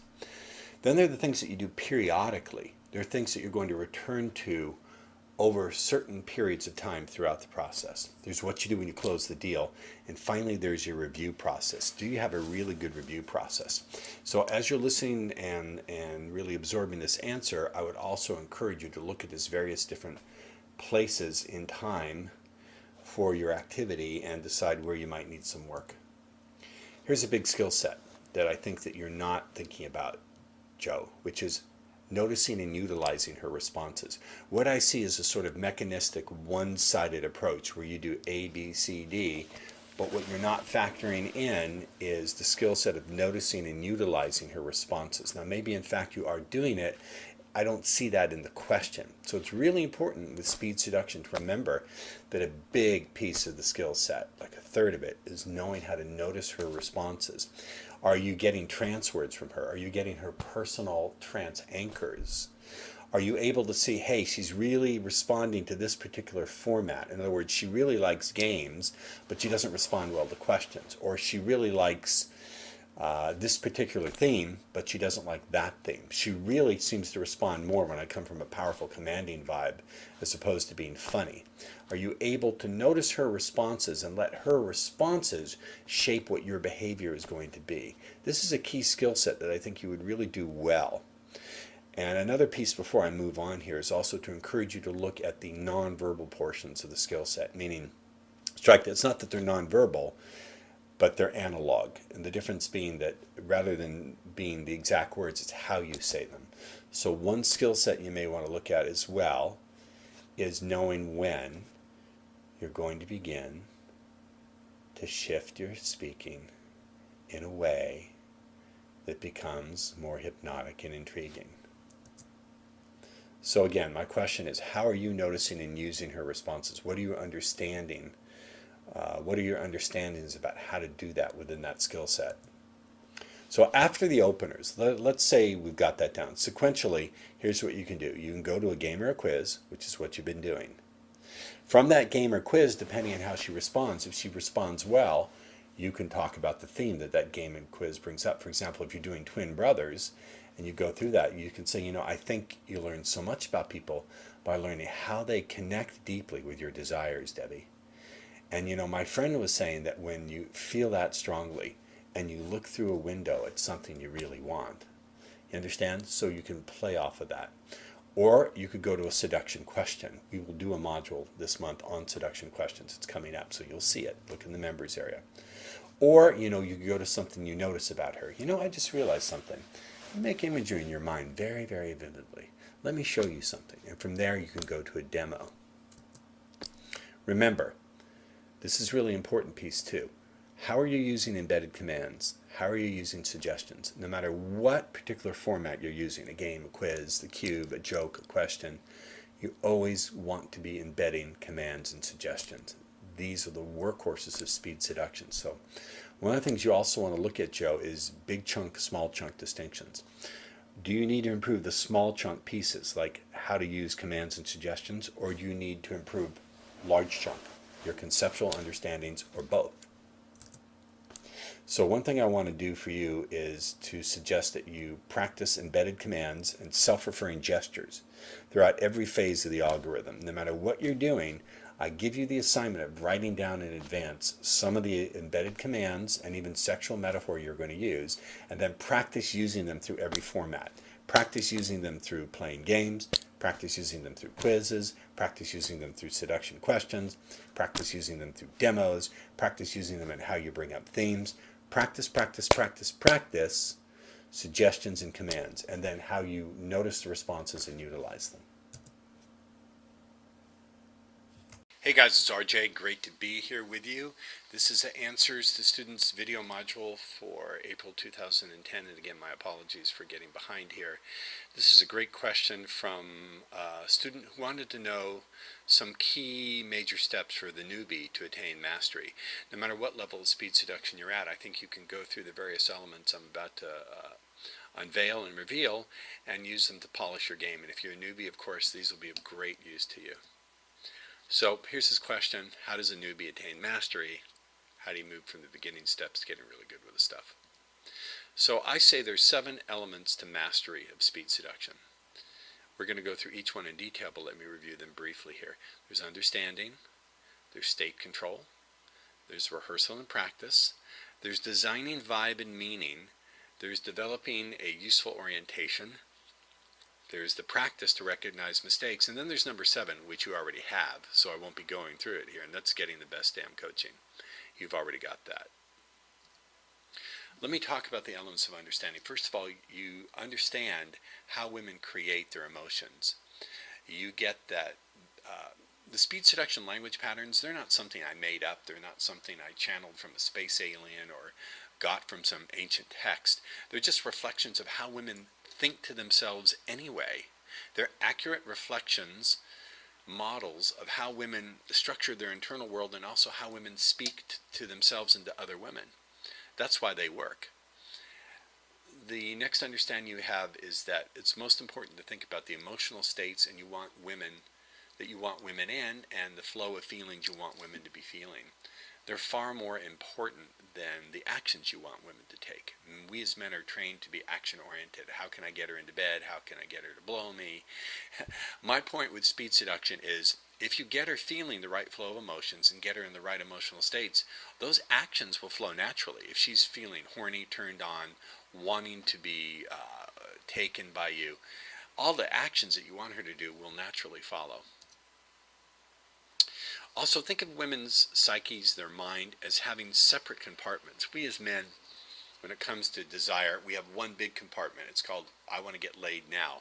Think of women's minds, and this is only a metaphor, as a ship with different watertight compartments. And those are the compartments, you want to get to the ones that contain her emotions and her ways of thinking in the areas of desire, fantasy, connection, indulgence, arousal, daring. So the speed seduction language patterns and constructs are ways of opening up those compartments to unleash the energy and the thought patterns that are locked in there so you can gain access to them and link them to you. Next big piece, huge, state control. You have to learn to control, and I would even say design your state. Now, this means that you not only know how to develop the positive states, like being grounded in your body, having a relaxed overall body awareness, being focused outward, being able to layer humor into your confidence, but also that you develop, and this is key, a good working relationship with uncertainty and confusion and frustration.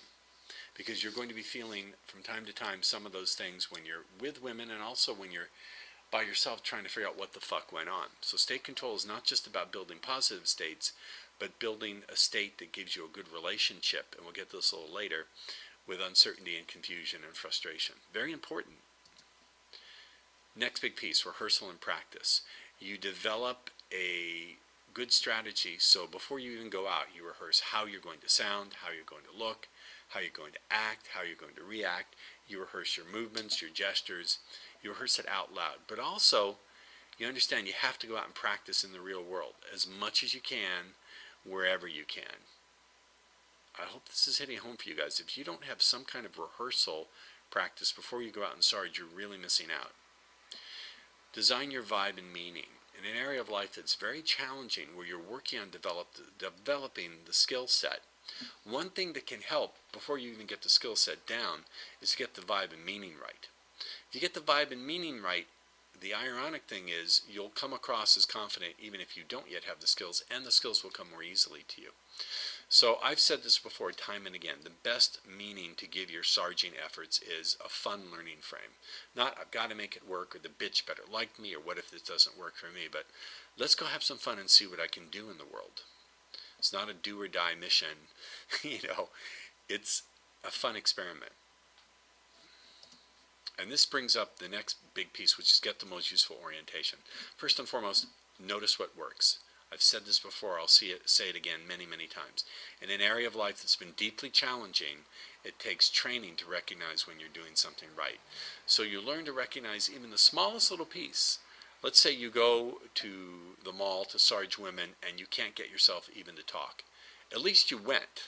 So that's a small thing that you did right. That's the most useful orientation. First, you see what you did right. And second, this is key for you guys, you develop an action orientation. You get that ultimately you're not going to find answers in your head. Speed seduction has no answers. It has potential answers. They only become quickened, fertilized into real information for you through your actions and experiments in the world. So many of you guys have been retarded, and I don't mean retarded, but in the sense of held back in this area of life simply and only because you haven't given yourself sufficient permission to learn with your experiments. You maybe do one experiment and then spend 1,000 hours trying to figure out what happened. No, you've got to change the ratio between the amount of thinking you do and the amount of action you take. You also have to give yourself the opportunity to have multiple experiments. Data, information filters up through many different experiments. One more thing. understand that the world offers no guarantees other than dying. So that being the case, you will become determined to design your life, how it's going to feel, what's going to be important to you, how you're going to decide what you can and can't do in the world. You're not going to let your past or your peers or even your present situation dictate to you what your choices are going to be, who you can have in your life, who you can have fun playing with. This is the big one, this next one. Develop a practice to cultivate consciousness. This is why I urge a meditation practice as taught by my teacher Shinzen Young, because if you can develop the ability to cultivate this witness consciousness, then two things happen. You can see what you did wrong and where you've been going wrong without getting upset by it and extract maximum information. But second, when you get really good at this, you'll begin to see these old patterns of thinking and feeling and reacting arising before they really take control, so you can stop them before you do them. I'll say it again. They will arise so subtly, and you'll notice them as they're arising so subtly that they'll no longer distort your perception and drive your behavior, so you can actually stop the mistakes before they happen. That's a huge breakthrough that will spread out through every area of your life. Finally, I should say, you want to get the best coaching, and if you're at this program, you've already got that. Let me know what you think about this module. Well, guys, yet another instructional video module for October 2009, because again, your questions suck. Okay, this one is about a very special affirmation I call Rabbit P. Let's get right to it. As you know, I don't teach affirmations the way people usually teach them.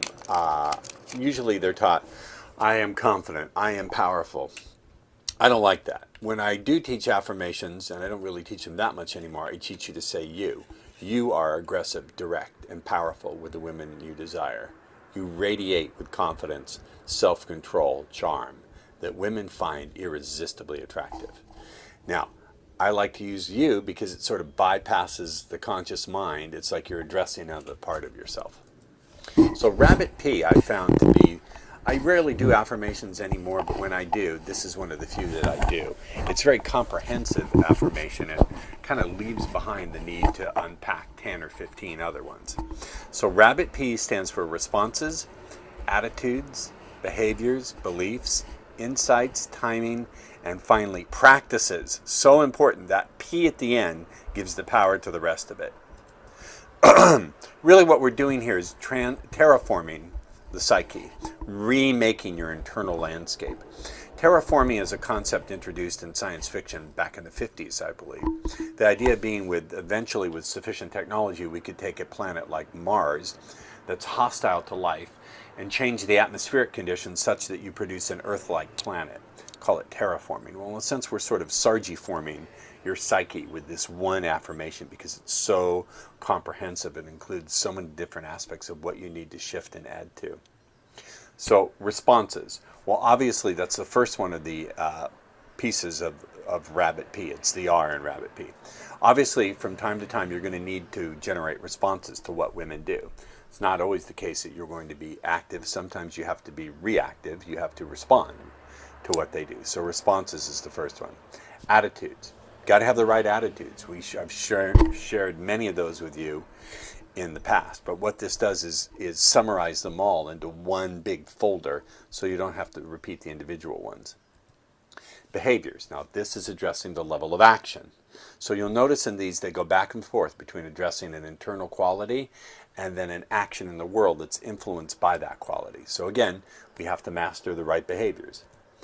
Beliefs. Beliefs are very powerful, as I've shared with you many times. Beliefs can open or close access to skill, open or close access to awareness and information, open or close access to levels and flows of energy. Insights.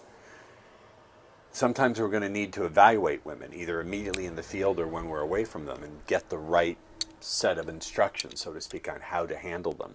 So we need to be able to master the insights to size up who we're dealing with and what to apply and when and how. Timing. Timing is always crucial. We know this. We know that speed matters. It's speed seduction. Done quickly. There's tremendous momentum and power in speed, and yet at the same time we have to know when not to rush. We don't want to rush. We want to be quick. As the great basketball coach for UCLA, John Wooden, said, be quick, but don't hurry. Practices, and this is the key. By adding in practices, this affirmation sets the direction that you will go out in the world and do things. Very important. It creates movement towards in the field, in the real world, rather than just sitting on your ass, which is one of the reasons why I like this. So I want you to look at the bits in blue here. This will tell you, these are the parts that tell your mind what the results will be, and they set up the motivating vision. So here's the entire affirmation.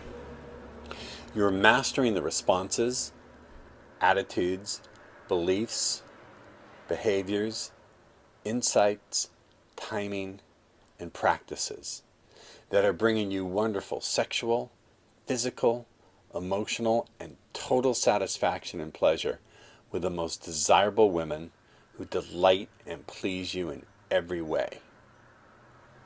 So we're not just doing these things, we're telling our mind what it's going to bring to us. So it sets the vision, and the vision in turn powers our desire to practice. Now notice I do something with my thumb and forefinger. I'm setting anchors. Whenever I mention what I'm mastering, I increase the pressure. So I keep the fingers lightly touching throughout, and then I'll increase the pressure for each of the qualities I'm mastering.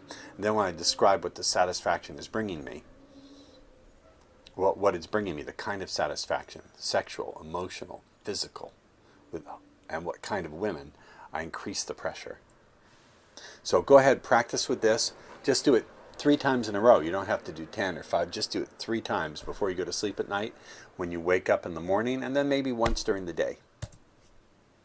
Hi guys, it's Ross Jeffries here with an Answers to Students video module for the Ace of Cups. Once again, we have another one for Ace of Cups. I encourage more of you to ask these questions so I can do videos for new people. Ace of Cups has asked a few questions here, and since so few of you asked this month, I'm going to answer all of his questions. See what happens when you're aggressive and you ask questions? I answer them. So let's get to it. He's asked a few questions here. He's asked what he should do after he's done Manny Martian. For those of you who don't know, Manny Martian is a sort of shame-attacking exercise where you say the most ridiculous things to women just to show you that you can say anything and have no shame about it. He also wants to know about intelligent SS goal setting. How does he set goals that are realistic and keep him excited and motivated, that challenge him, but they're still within his reach? And finally, he has some questions about his pre-Sarge state preparation.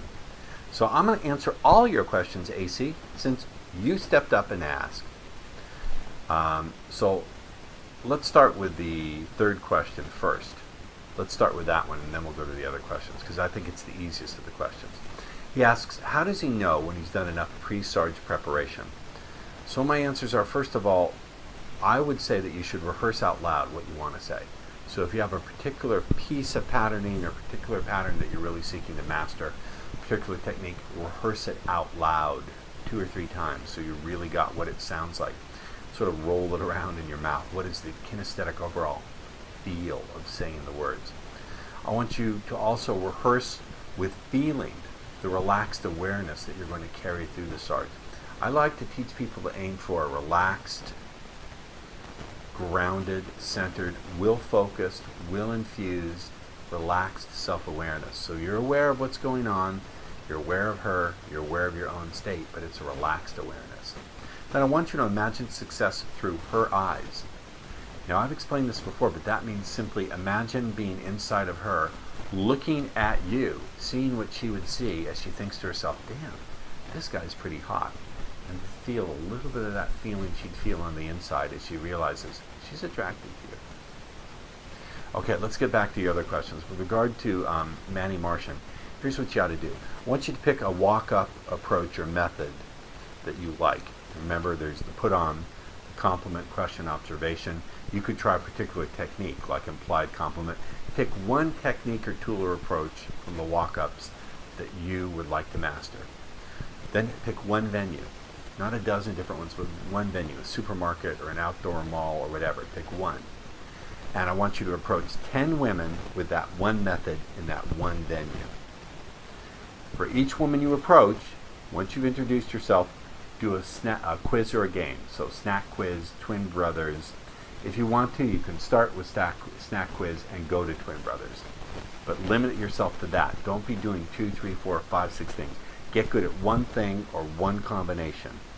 So snack quiz followed up by twin brothers, that's fine. Just practice that.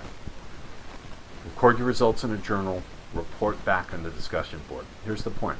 It's better to practice one technique 15 times than to practice 15 techniques one time. Now, here's your second question that I'm going to get to last, because it's the most complex answer. You asked a really good one.